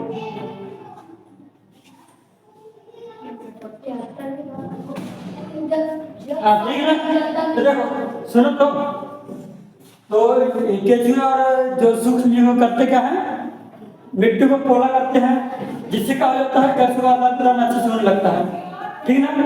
और जो अंड सूक्ष्म जीव है वो भी सहायता करते किस चीज को, रासायनिक प्रक्रिया के द्वारा। रासायनिक प्रक्रिया मतलब होती है जैसे हमारे अंदर खाना हो गया तो कैसे पचता है, रासायनिक प्रक्रिया के द्वारा पचता है ना। तो रासायनिक प्रक्रिया के द्वारा क्या कर देते हैं, मिट्टी में पोषक तत्व बढ़ा देते हैं। और जो केंचुए हैं वो क्या करते हैं, ह्यूमस, ह्यूमस का मतलब होता है कि नमी बना देना, उसमें पोषक तत्व बढ़ा देना, मिट्टी को भुरभुरा बना देना, वो होता है ह्यूमस, ठीक है ना। हल्का नमी वाला क्षेत्र को क्या होता है, ह्यूमस होता है, ठीक। और ह्यूमस में बहुत ज्यादा पोषक तत्व होता है। जिस स्थान पर ह्यूमस वाला जगह होता है ना, तो अभी सीजन में जाओगे तो अगर अपने पछीले जाओगे, चारा होगा है, हल्का हल्का नमी नमी है, और केंचुए भी है बहुत सारे। Yes sir. वह हर जगह क्या है, ह्यूमस है, क्या है ह्यूमस। ह्यूमस पे इसलिए तो सब देख रहा ना, पेड़ पौधे कितने लगी उड़ रहे हैं, क्योंकि जब पानी गिरा तो पानी में तो नाइट्रोजन आ जाएगा ऊपर से, फिर बताओ कैसे पानी रहेगा ना, में पूरा रहेगी तो चारा जल्दी उग जाएंगे, क्योंकि जो सूक्ष्म जीव होते हैं या फिर जो केंचुए होते हैं वो जल्दी जल्दी वृद्धि करते हैं और जल्दी जल्दी भोजन करते हैं, ये क्रियाकलाप करते हैं, तो मिट्टी में क्या जाता है, पोषक तत्व बढ़ जाता है, अन्ना की तो हाइया है, ह्यूमस बन गया तो फिर लोग चारा चारा चारा चारा। मेन होता पानी, अगर पानी नहीं है तो जीवन नहीं है। अब ये मत कह दे सर सूर्य होना चाहिए, वो तो बहुत चीज होनी चाहिए। अगर मतलब पानी अगर ना हो तो जीवन ना हो, पानी अगर ना हो तो जीवन न हो, है ना। वो बात अलग है कि बोल दो कि सूर्य न हो तो जीवन न हो, वो तो फिर ऐसे में तो बहुत टाइम लग जाएगा। हाँ तो समझ में आएगा। ह्यूमस कब बनाएंगे? ह्यूमस कैसे बनेगा? जो सूक्ष्म जीव है, फिर केचुआ है, जो उसका मल निकलता है, बार बार पोला करेगा, अपना मल निकालेगा, पोला करेगा, मल निकालेगा, तो इससे मिट्टी में क्या बनेगा? ह्यूमस बनेगा। लेकिन देखो पानी जब थोड़ा बहुत पड़ेगा, पानी बहुत देर तक भरा रहेगा, अब बना रहेगा जो मल मूत्र है जो भी, तो मिल जाएगा, अच्छे से मिल जाएगा, एकदम मुलायम हो जाएगा, खाद बन जाएगा। वही असल में ह्यूमस, वही असल में क्या है? ह्यूमस। अब मैं यहाँ का टीचर नहीं हूँ, लेकिन फिर ह्यूमस बना कर दिखाता हूँ। ह्यूमस कोई तोप नहीं है। अरे चापत्ती लोगे, गढ़े में डाल दोगे, थोड़ी बहुत मिट्टी डाल दोगे, और कुछ समय बाद वो अपने आप पुलपुला हो जाएगा, मतलब, लेकिन गंधाने वाला नहीं, खाद बन जाएगा, वही ह्यूमस है। बेटा क्या करेंगे? अभ्यास।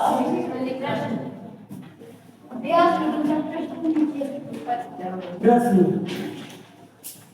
क्या लिख रहे हैं? है ना।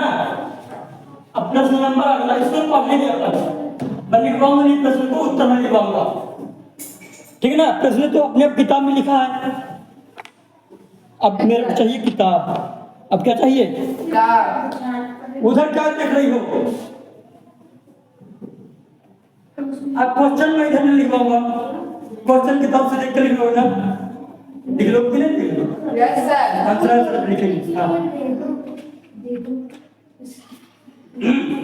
देखो ध्यान से,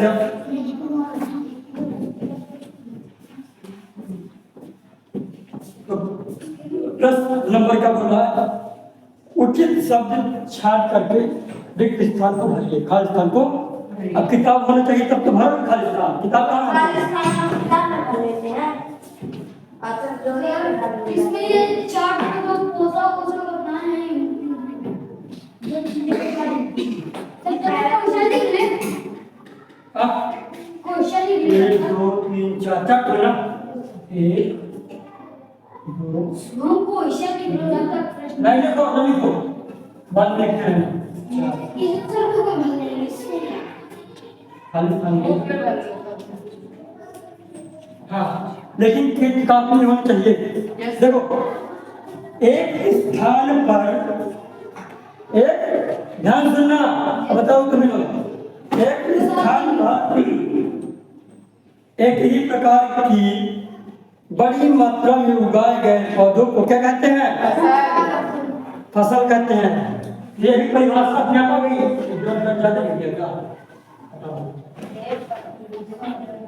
क्या कहते हैं उसको?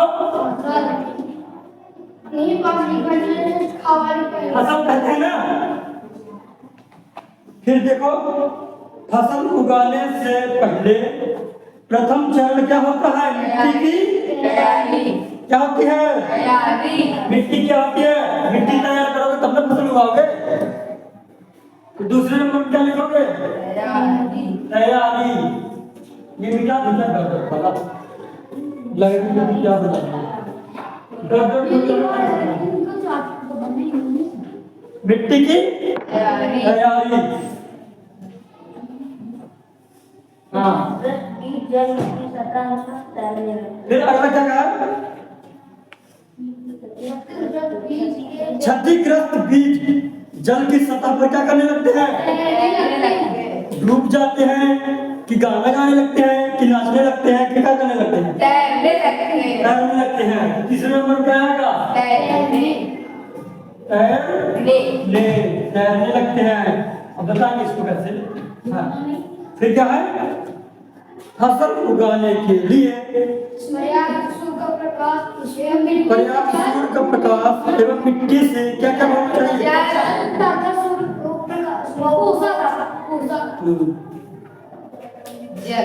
जल तथा पोषक तत्व लिख दो, खनिज लिख दो, ठीक है हो गया। चलो में भी दिए शब्दों का मिलान कॉलम विकसित कीजिए। अब इसको मैं पूरा लिखना पड़ेगा लगता है। रबी की फसल खरीफ की फसल धान एवं मक्का, रबी की फसल गेहूं चना मटर, रासायनिक उर्वरक यूरिया एवं सुपर फास्फेट, कार्बनिक खाद ये मैं पशु मिला लोगे अपशिष्ट गोबर मूत्र और पांच अपशिष्ट। दिखा दो ना देखो नहीं लिखवा नहीं लिखवा चलो क्या लिखे तो लिखने वाला नहीं है ना। हाँ देखो खरीफ की फसल तो खरीफ की फसल में कौन कौन आएंगे? गेहूं कौन बोल रहा है? सर ये बोल रहा गेहूं नहीं आएगा। पानी के ऊपर धान एवं मक्का। हाँ जब परिभाषा खरीफ की फसल होगी तब बनेगा। तो खरीफ की फसल में क्या आएगा? धान एवं मक्का। धान मक्का जो बरसात के सीजन में उगते हैं उसको उदाहरण लिख देना, लिखना नहीं है जोड़ी मिला देना। रबी की फसल में क्या आएगा? इसमें गेहूं चना खरीफ की फसल गेहूं चना मटर। हाँ पहले इसको बताओ रबी के फसल में क्या आएगा? गेहूं चना मटर। गेहूं चना मटर क्यों आएगा? क्योंकि रबी की फसल क्या होती है जो कि अक्टूबर नवंबर में बोई जाती है और गर्मी में काटी जाती है। तो रबी की फसल में गर्मी में यही गेहूं चना मटर काटी जाती है, नहीं काटी जाती? Yes sir. तो यही रबी की फसल है। रासायनिक उर्वरक के नाम बताना है। यूरिया एवं फास्फेट। हाँ यूरिया एवं सुपर फास्फेट। अब कार्बनिक खाद क्या है? पशु अपशिष्ट गोबर मूत्र और पांच अपशिष्ट। हाँ इसमें टिक नहीं मारना कि मवेशियों का चारा, मवेशियों के चारा में टिक नहीं मारोगे, ठीक ना? किसमें मारोगे? पशु अपशिष्ट गोबर मूत्र एवं पादप अपशिष्ट। पादप अपशिष्ट मतलब भाग जो बचे हुए हैं अत्यधिक गिर गए। समझ में आ गया? यह शब्द बोल रहा है लेकिन नहीं आया समझ में। जब किताब लेकर आते तब समझ में आता।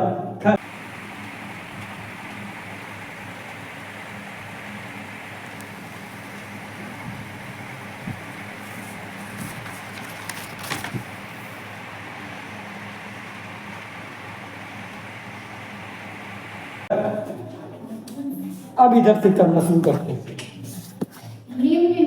उत्तर तो लिखवाओ, ठीक ना? प्रश्न नंबर कितना है?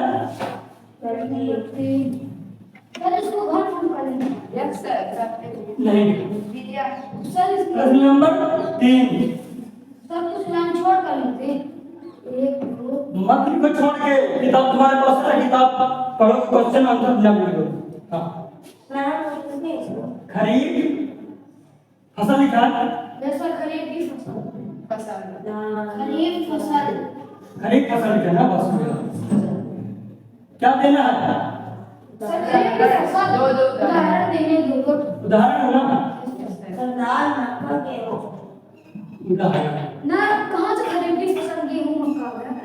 गेहूं मक्का बाद अरे बताया और देखो पहले नंबर में है। हाँ उदाहरण बताओ। सरकारी फसल दाल धान मक्का मक्का। और बताओ और बताओ और बताओ। मैं जैसे बोल रहा हूँ और हाँ अरहर को देते हैं। Yes sir. चलो अरहर ठीक है। मूंगफली सोयाबीन हाँ ठीक है। सोयाबीन कपास कपास हाँ सोयाबीन कपास कपास। चलो ठीक बहुत है, ठीक ना? लेकिन हम लोग दो तो क्या हुआ? ये सर लिख तो सकते हैं। याद होना चाहिए। अब दूसरा क्या था? रबी फसल रबी की फसल रबी फसल के उदाहरण के रबी से वाले गेहूं चना उदाहरण, ठीक ना? कौन कौन उदाहरण होगा? गेहूं चना मटर सरसों अलसी लिखते जाओ बाकी जो लोग बैठे फालतू। गेहूं चना चना सरसों सरसों, मटर, अरे सरसों, मटर, मटर, अलसी, अलसी, आलू, है ना? इसको हमारे हाँ लिख लो जल्दी से। क्वेश्चन लिखते लिखते बिना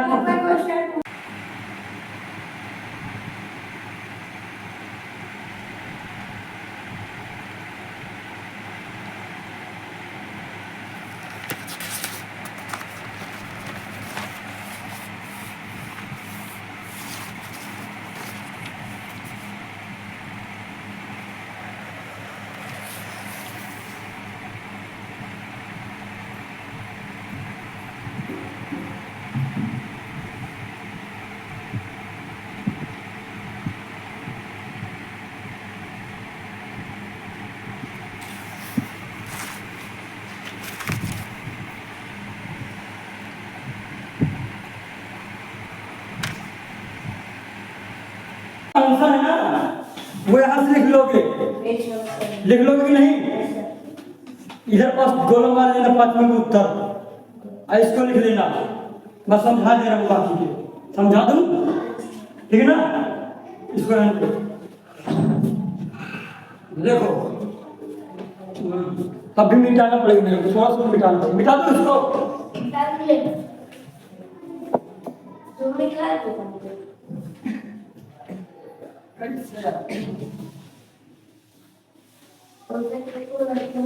हाँ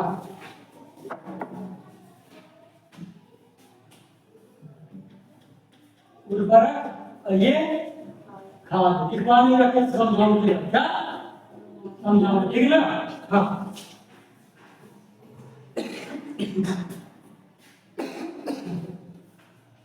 ये क्या मानव निर्मित है, क्या ये? इसको मानव ने बनाया है, इसको भी मानव ने बनाया है, लेकिन प्रकृति रूप से। ये मानव रूप से है, और ये क्या है? जैसे गोबर, प्रकृति के रूप से है।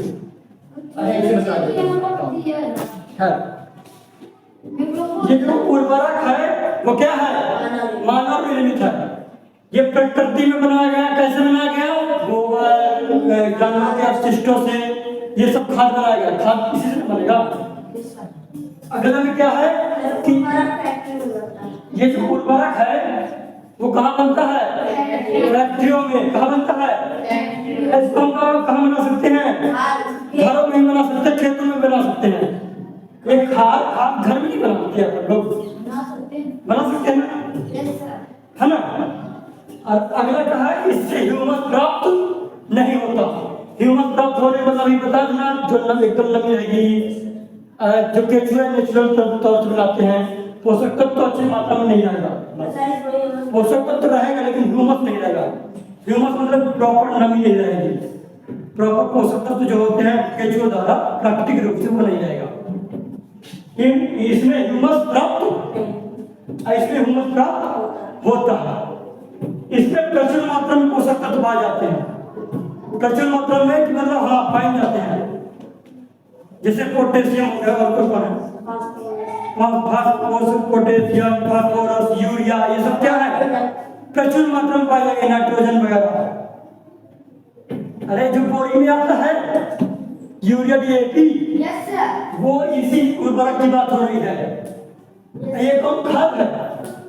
जो लेड़ी हो गया, गोबर हो गया, पत्ती का जो खाद है वो वाला हो गया। इसमें पोषक तत्व रहते हैं लेकिन इसकी तुलना में इसमें कम रहते हैं। क्यों इसकी तुलना में कम रहते हैं? क्योंकि इसमें यूरिया के लिए अलग बोरी की धूप आती है, बंडल आती है, आती नहीं आती? पोटेशियम के लिए अलग आती है, अलग से आती ना। बीज नहीं, उर्वरक दवाई जिसको छिड़कते हैं, इसमें तो गोबर में सब चीज मिक्स रहता है। इसकी तुलना में लेकिन कम रहता है। लेकिन बेहतर कौन है? खाद है बेहतर। कौन है बेहतर? इससे भी खेती में वृद्धि होती है, इससे भी खेती में वृद्धि होती है, लेकिन ये नुकसान पहुंचा सकता है, ये नुकसान नहीं पहुंचाता। खत्म।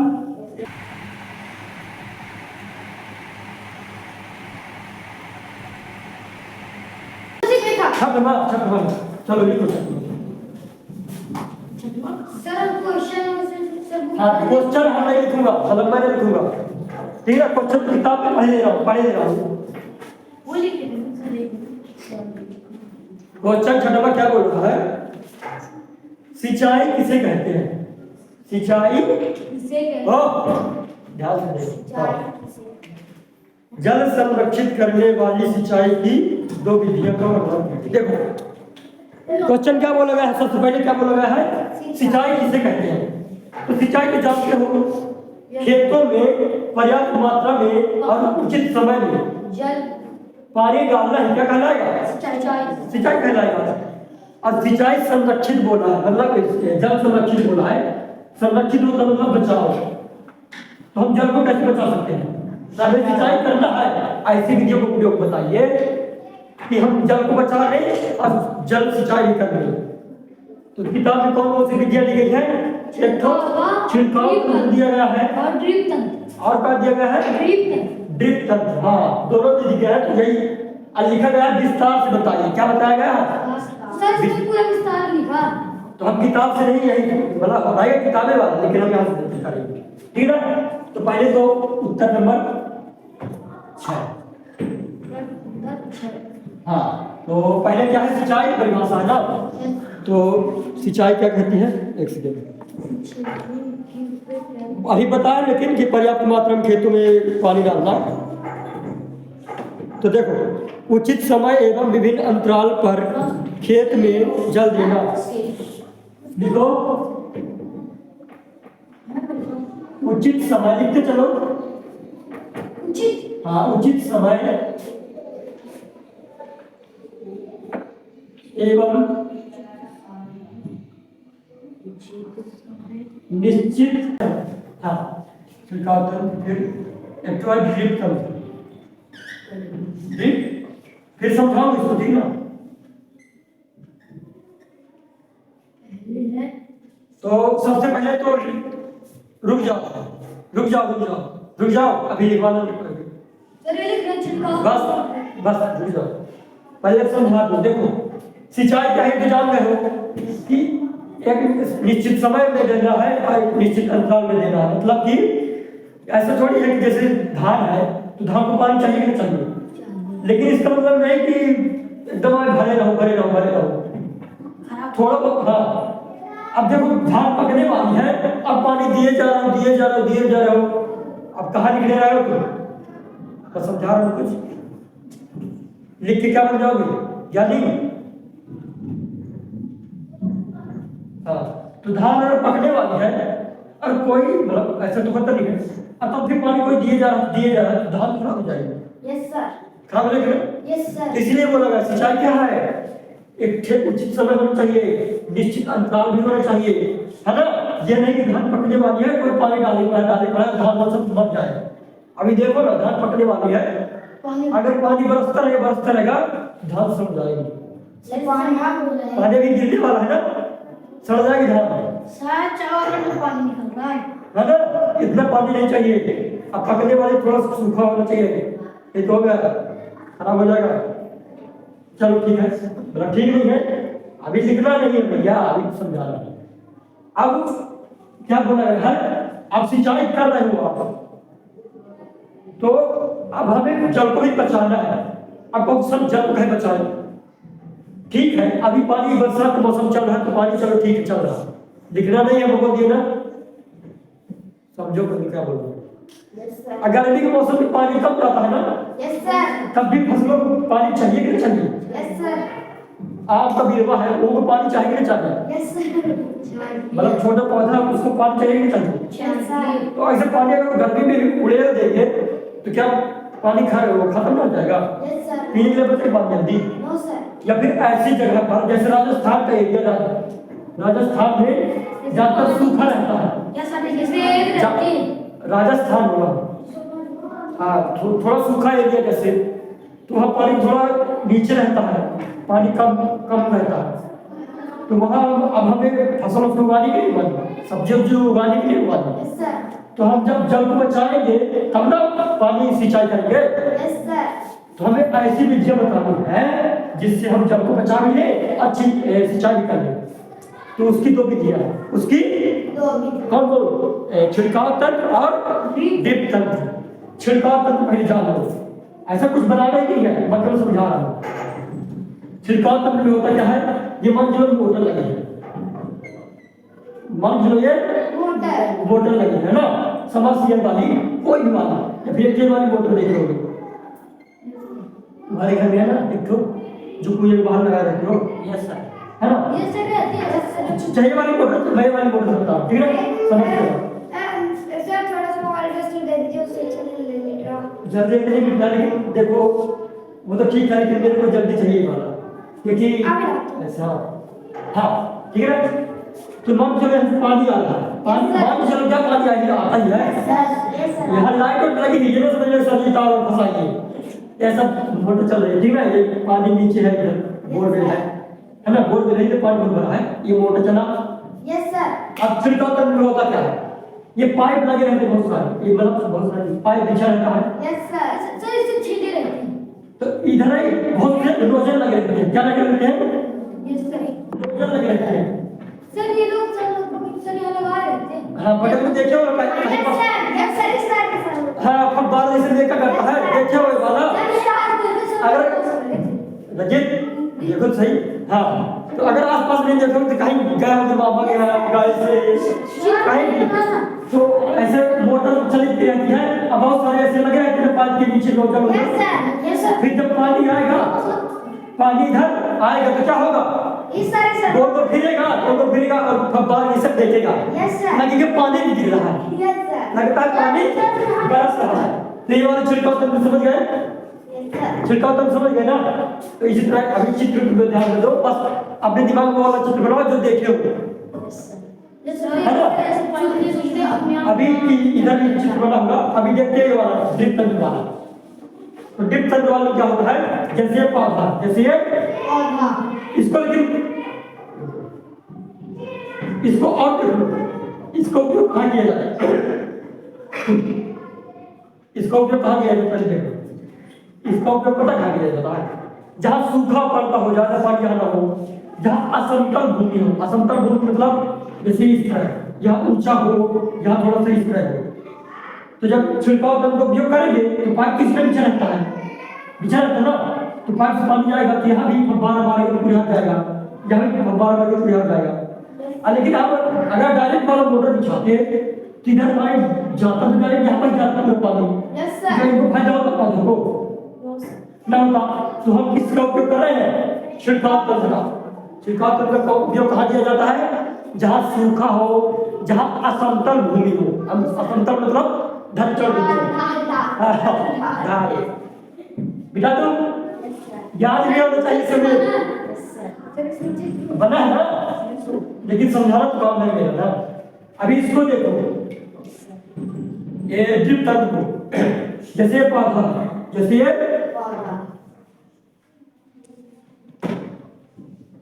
ठीक है ना। तो अभी मोटर किस मोटर ये लगा, इसको मोटर समझ लो, बना रखेगा, इधर से पानी चल रहा है, ये पानी, तो इधर से बहुत सारे पाइप जुड़े होते हैं, ये जुड़ा है, ये पाइप जुड़ा है, ठीक है ना। मतलब इधर से इधर इधर से ये वाला पाइप यहाँ का जुड़ा है, ये जुड़ा है, इसकी बात से जाता है, ठीक है ना। ये पानी जा रहा है यहाँ से। Yes sir. देखो यहाँ से ये बहुत सारे लगे हैं, ठीक है ना, बहुत सारे लगे, बहुत दूसरे टमाटर लगा है, यस सर। इस पानी में टमाटर लगा है, आलू लगा है, कुछ भी लगा है। Yes sir. पानी आया तो ड्रिप तंत्र में हम क्या करेंगे, ये इधर जल रहता है ना, जल रहता है ना, तो इधर पास से होल कर देंगे, होल कर देंगे, फिर पाइप होल रहता है, तो होल रहेगा, एक एक बूंद गिरेगा, एक एक बूंद जल में गिरेगा, तो पानी का बैठ जाएगा।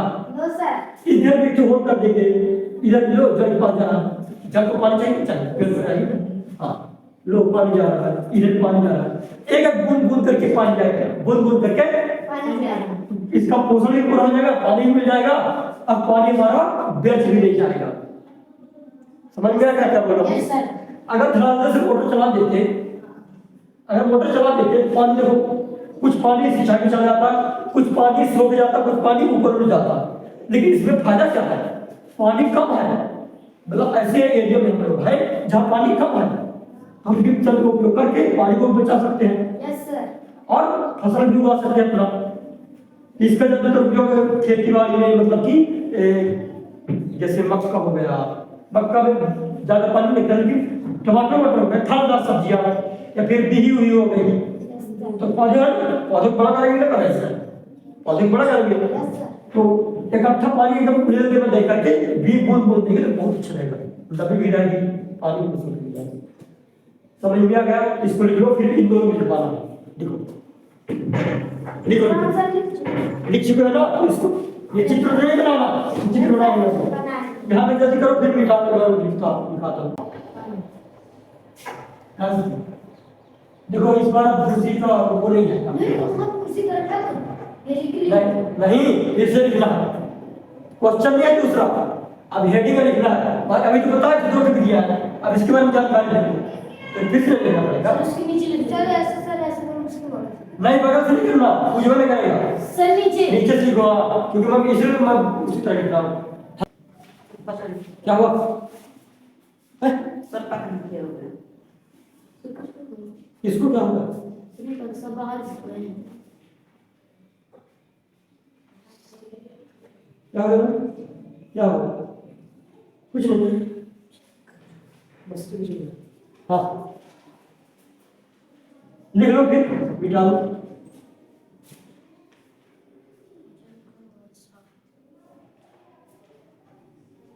बड़ा है ना?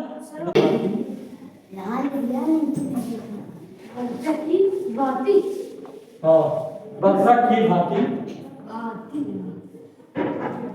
भांति क्या करता है?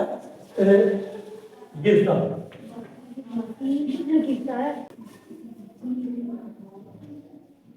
छिड़काव करता है। इतना ही बात लिखना पड़ेगा। क्या करो, वर्णन पूछा है, क्या पूछा है? वर्णन। नीचे लिख लिया है ना? जल्दी लिखो, फिर मैं इधर से दूसरे तब तक मैं लिखता हूँ। दूसरा वाला लिखो भी। अभी नहीं, दूसरा मतलब कि भाई दूसरा, हाँ ड्रिप तंत्र लिखो, ड्रिप तंत्र, ड्रिप तंत्र। मैं काफी देखूंगा जो कोई किस तरह लिखा, मैं देखता हूँ फिर।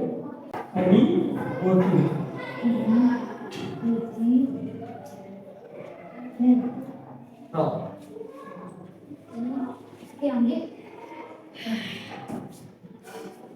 अभी कितना होगा जल्दी? हाँ पूरा लगाओ, खत्म होने वाला है इसलिए।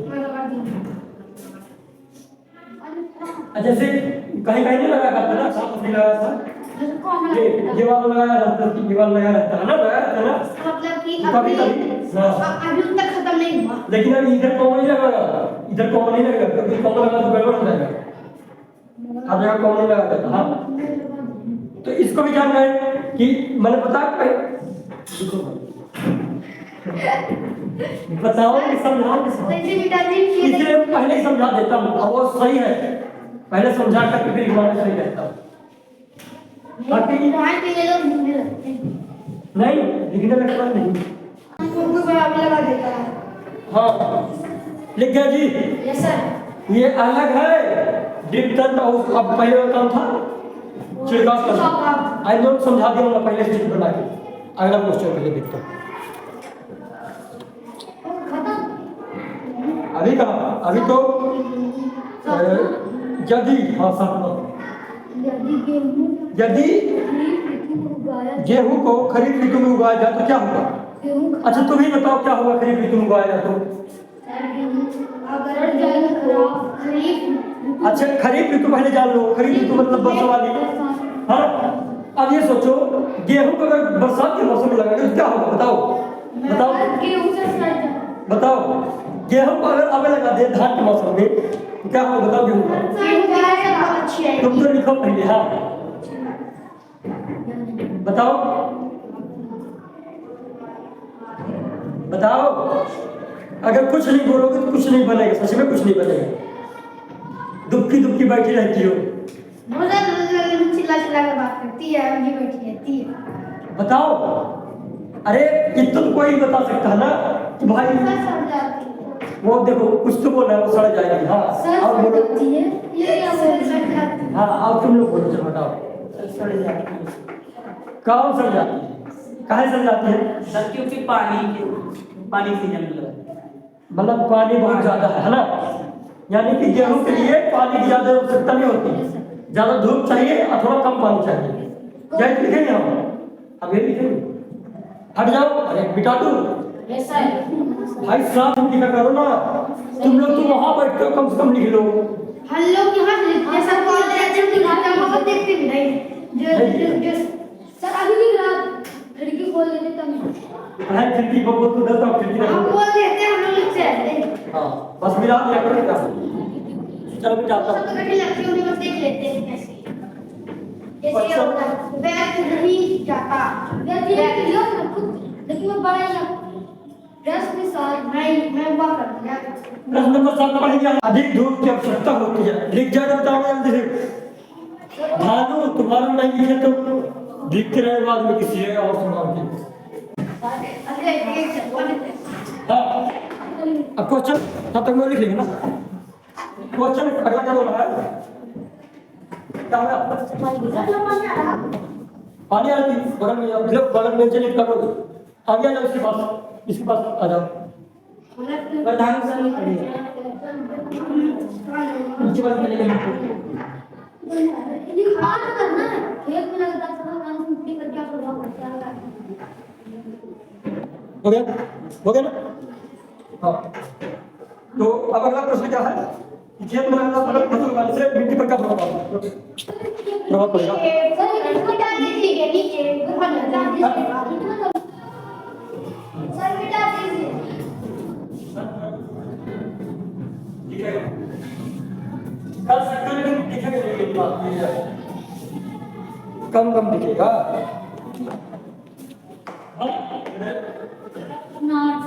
पहले भी देख लो, पहले सुन लो। प्रश्न नंबर 8 में है ना, तो प्रश्न नंबर 8 में क्या बोल रहा है? खेत में लगातार फसल उगाने से मिट्टी पर क्या प्रभाव? हाँ व्याख्या। ये व्याख्या मतलब बहुत बड़ा उत्तर है।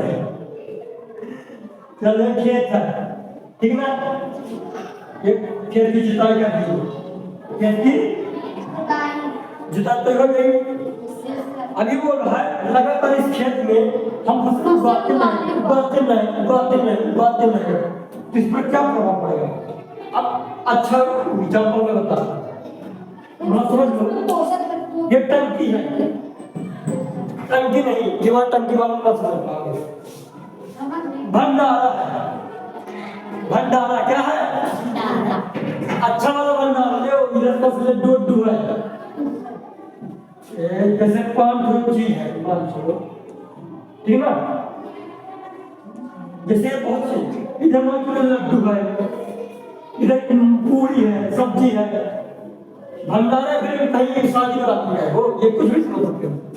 खीर सेवइया है, पोहा है ना? चाउमीन है, चाउमीन समोसा सब है बहुत, ठीक है ना? आप ये बताओ, जब पहले इधर आएगा, बहुत आदमी है, मतलब बहुत सारे आदमी है ना? पहली बार आए तो इधर से कोई, अब हर आदमी को अलग अलग चीज पसंद होता नहीं होता, किसको किसी की ज्यादा समझिया अच्छी लगती है, उसमें ये समझ खा कोई चाउमीन खा ले, चाउमीन मतलब जरूरी है। हालांकि पूरी भी खाएगा, दाल भी खाएगा, सब्जी भी खाएगा ना, लेकिन चाउमीन भी खाएगा, रसगुल्ला खा रहा। अब धीरे धीरे कम होंगे ना होंगे। अब मान के इधर पास हो डोसा है, इडली डोसा, अब इसको लोग एक खा रहे हैं, इधर इडली बहुत सारी इडली। इधर तो जो क्या है रसगुल्ला बढ़ाया जा रहा है, लड्डू बेचारा बढ़ाया जा रहा है, मिठाई लड्डू कुछ भी समझ बढ़ाया जा रहा है। अब अगली बार पंगत आएगी, रस नहीं मिला, जो वर्कर है बेचारे बना रहे खाना उनको रस नहीं मिला, अगली बार 200 और पंगत आई, 200 और खा लिया गया, ले वो बढ़ाया जा रहा है, वो भी बढ़ा जाएगी और बढ़ा जाएगा। अभी भी थोड़ा बहुत है, थोड़ा बहुत अभी भी है। अब लोग 30 पंगत आ गई तो बेचारे को पिछिया में बात थे ये टांगे डोसे मिल गया, उनको डोसे मिल गया। अब पूरी बेचारी खत्म हो गई, फिर थोड़ी बहुत बच्चे पुराना चुका है का सुखा दाल वाल जैसे चिपकी बची है, सब्जी दाल चावल। अब देखो ये दाल और खाना और कुछ नहीं है। अब बता दे मेरे जाए जो आए थे आपके घर, जो खाना खाने आए थे, उनको समझ लो पौधे, उनको समझ लो पौधे। समझने भाषा है ना, समझ लो नहीं करना, इसको बता दो उनको समझ लो पौधे, ठीक है। और ये जो भोजन है तो ये इनके खाद है, यानी पेड़ों क्या है ये खाद, ये खाने की या फिर पोषण तत्व, ठीक है ना। तो सोचो जब बारात में ये लोग खाना खाने आ रहे थे, ये भंडारा सब निपटा दिए और थोड़ी बहुत बचा, अब बेचारे जब और लोग आए तो उनको कुछ बचना था, बचा उनको कुछ थोड़ा बहुत बचा तो बेचारे काम चला रहे। तो जब सोचिए यहाँ काम नहीं चल रहा तो यहाँ लगातार फसल उगाएंगे कि ये जो मिट्टी में पोषक तत्व है वो क्या रहे आएंगे, धीरे खत्म हो जाएंगे, ना हो जाएंगे। अब समझ में आया, लगातार फसल उगाने से क्या हो जाएगा, लगातार फसल उगाने से पोषक तत्व की कमी हो जाएगी, और जब पोषक तत्व की कमी हो जाएगी तो ऊपर पेड़ जल्दी से दबन पाएगा। इसीलिए जब तो हम खेती को अदल बदल करेंगे या फिर एक समय के बाद खेती करना बंद कर, मतलब कि एक सीजन ना खेती कोई कभी देखते हो ना पर्यावरण के लिए छोड़ दिया जाता है। ये चावल नहीं लगा ऐसे खाली छोड़ा हुआ, छूटा हुआ ना कहा छूटा है, क्योंकि किसान जानते हो छोड़ना जरूरी है। पहले पर छोटा था तो सोचता था कि फसल लगाने से कितना बेहतर होता है, लेकिन आज पढ़ने के बाद पता चल रहा है कि क्या छोड़ते हैं खाद छुट्टी हो जाती है होने से छुट्टी आगे समझ में आ गया। अपने को गला फाड़ने का कोई मतलब निकलना चाहिए। हाँ आज मैं गला फाड़ रहा हूँ, तुम लोग अगर नहीं बताओगे ना तो जिस दिन लाठी ठीक है। चलो सर स्कूल में पटली जैसे धनी एकदम जय तो चलो अच्छे से देख ही लेते हैं, पहले एक बार पढ़ लेता हूँ। खेतों में लगातार फसल उगाने से मिट्टी में पोषक तत्वों की कमी हो जाती है। लिखो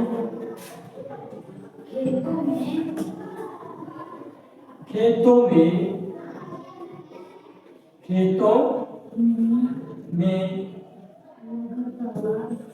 लगातार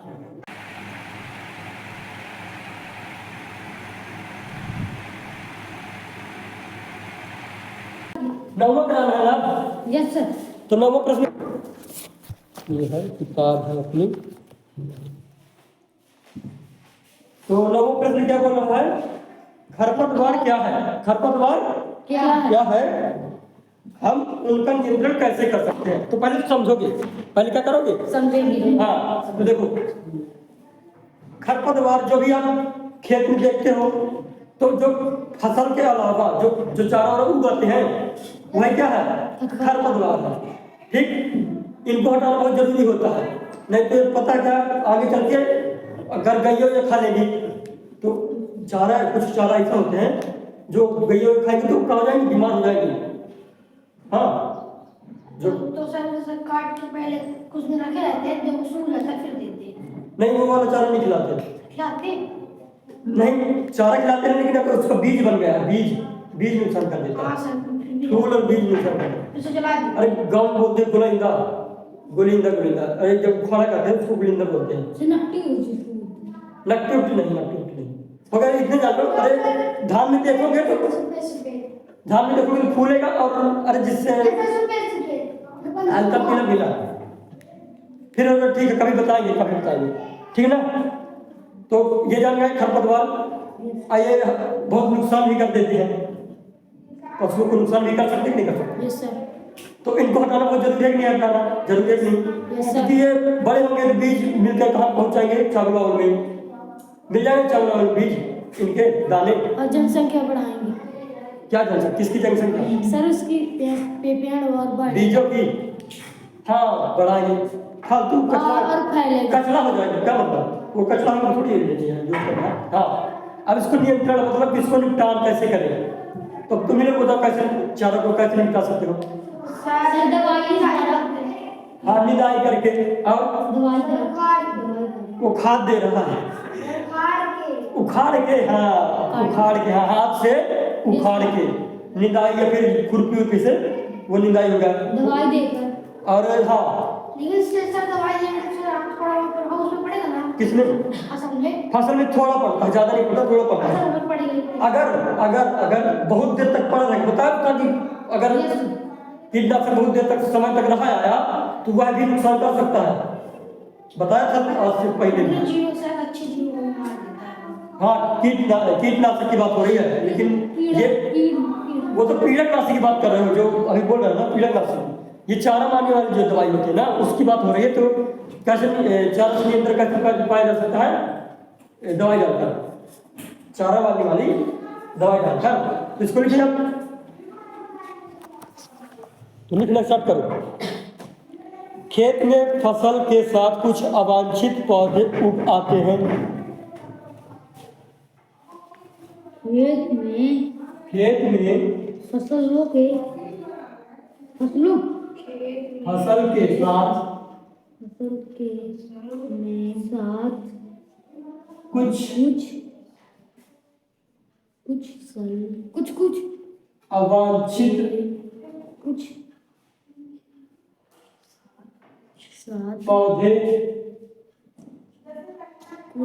साथ कुछ अवांछित पौधे उग आते हैं, है ना। यहाँ तक मिटा दूँ? Yes sir. मिटा दूँ यहाँ तक? यस सर, बता दीजिए। मिटा दे रहा हूँ, ठीक है ना यहाँ तक, क्योंकि इसके आगे तीसरा लिखना है मेरे को, ठीक? डाल दे तीसरा। हाँ तीसरा डाल दो।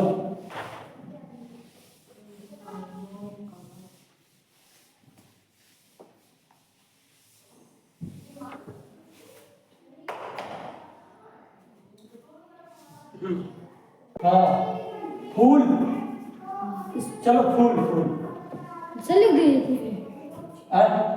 फूल लिख रहे हो? हाँ फूल एवं नंबर तीसरा है, वो देखो अच्छी कर दिया, इसका मतलब अच्छा है। हाँ फूल एवं लिख जाइए। बीज, फूल एवं बीज भी आएगा नहीं, बस ये लास्ट है। अब इसको लिख लो फिर पूरा मिटा दो। चलो गया। नीचे वाले मिटा दो। हाँ सर। तुम नीचे कॉपी अलग से बनाना उसमें, जिस तरह लिखा हो ना अच्छे से उस तरह लिखा होना चाहिए। Yes sir. ये नहीं, ये तो आसान सर, ये जो बॉक्स नीचे है हाँ। इनकी सही खेती कर देनी है। हाँ छठ हो जाए। मिट्टी तैयार करें। हाँ तो क्वेश्चन अगला क्या बोल रहा है? बोला निम्न बॉक्स को सही क्रम में एक पढ़ रहा, पढ़ने दो, पढ़ने दो। कि गन्ने की फसल। हाँ पढ़ो। निम्न बॉक्स को सही क्रम में इस प्रकार लगाइए कि गन्ने की फसल उगाने का रेखा चित्र तैयार हो जाए। हाँ हमें गन्ने की फसल को तैयार करना है, तो जो ये बॉक्स दिए है ना फसल और सिंचाई कटाई, तो इसको सही क्रम में बांट देना है। सर आसान आसान है ना, लेकिन हम कर देंगे। करना फिर खेत की तो बॉक्स बना करोगे कि ऐसे सिंपल कर लोगे? ऐसे सर सिंपल कर लोगे, ऐसे सिंपल कर लो, ठीक है ना। सर ऐसे लिखा उसके नीचे नीचे नहीं लिखना है। ऐसे लाल करके लिख देंगे। हाँ हाँ मैं लिखवा रहा हूँ। ऐसे लिख देंगे। हाँ लिखवा रहा हूँ। पहले क्वेश्चन लिख लेंगे फिर ऐसे लाना। क्वेश्चन लिख लोगे पहले, ठीक ना। क्वेश्चन लिख लोगे फिर क्वेश्चन किताब में है। सर बॉक्स भी लिख देंगे क्वेश्चन। मिटा दे नीचे का। Yes sir. रात में 10 मिनट हो रहा है क्या हो गया? मैं मिटा दी बोल दे दो मैं थोड़ी हो 10-9 है ना। तो गन्ने की खेती के लिए तैयार करना है ना, तो लिख लो पहले मिट्टी तैयार करना। पहले नंबर में क्या लिख लोगे? सर हम लोग इसी टिक लगा दे रहे हैं पेंसिल से एक दूरी सही इसी एक पहले में एक ऐसे लगा दे रहे हैं टिक वो लोग लगाएंगे, वो लोग बहुत टाइम लगाएंगे, तुम लोग लिख भी सकते हो। सर टिक लगा लेंगे हम लोग हाँ ठीक है।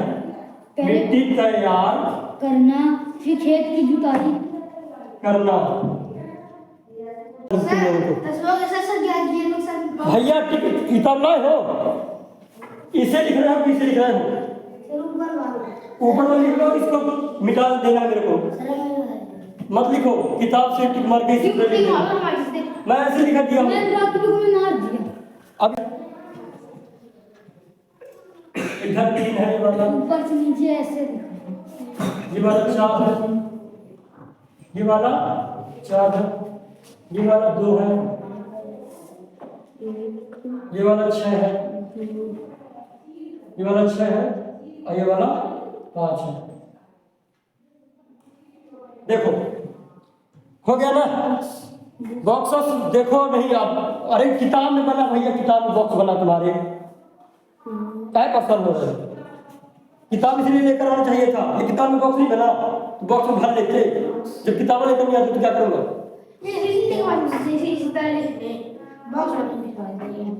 देखो ऊपर से नीचे जाना है, तो अब तुम लोग को बताना है हमें ऊपर से कहाँ से, ऊपर से नीचे आना। तो पहला नंबर कहाँ है? यह है पहला नंबर। तो क्या लिखा है? सिंचाई का एक पारंपरिक तरीका। सिंचाई का एक पारंपरिक तरीका, कौन सा पारंपरिक तरीका? रहट है। 3 अक्षर का है ना, इसलिए रहट। रहट।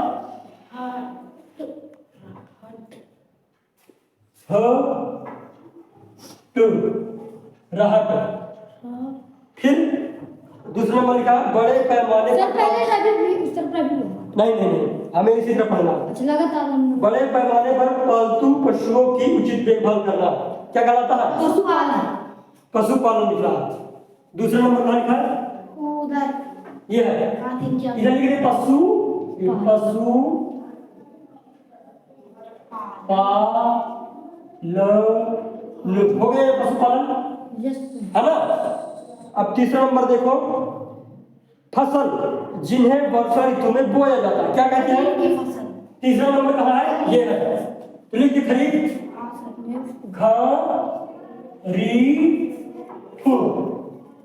हो गया आपको? ये फ होता है, फ होता है। चलो ठीक, फसल होता है। नहीं लगी है? अच्छा बताओ। नहीं लगी है? तुम्हारे में लगी क्या? गलत है तुम्हारा, है ना।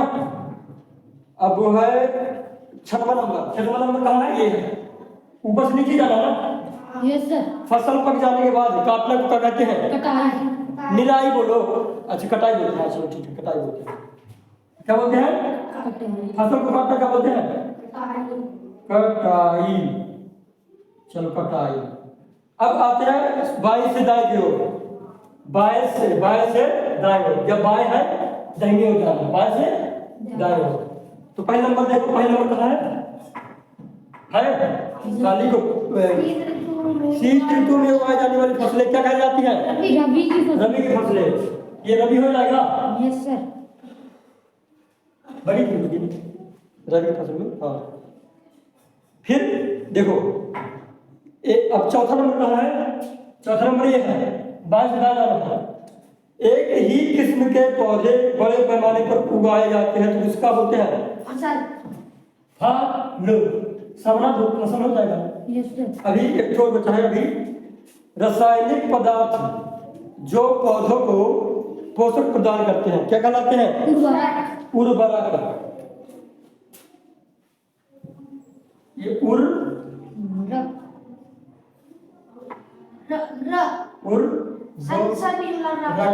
हाँ उर्वरक हो गया। उर्वरक।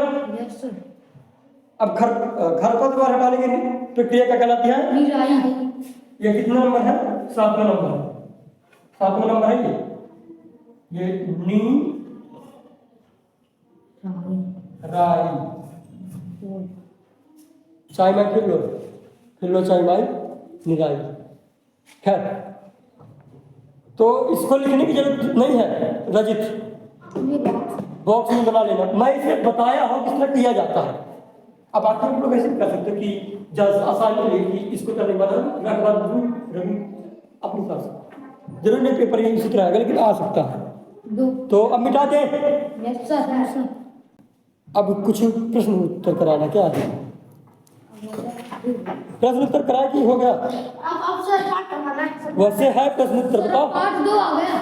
अभी प्रश्न उत्तर है वो जो कट गया जो मैंने नहीं कराया था, सर। अच्छा जो मैंने नहीं कराया था। पार्ट संबंधी बात संबंधित वाला लिखा है, धान को शीत ऋतु में क्यों नहीं बोना चाहिए? धान को शीत ऋतु में क्यों नहीं बोना चाहिए? या फिर कभी खेत कभी खाली नहीं छोड़ा जाता, कराया ही लगता है। चलो 2 पार्ट में जाए, अब अध्याय 2 क्लोज करें। Yes sir. चलो मत लिखो रजित मत लिखो, टाइम बर्बाद नहीं करो, अध्याय 2। बस बताओ कि कैसे करना। हो गया। Yes sir. पाठ का क्या नाम है? अध्याय कितना है? 2 सूक्ष्म जीव मित्र एवं शत्रु। सूक्ष्म जीव।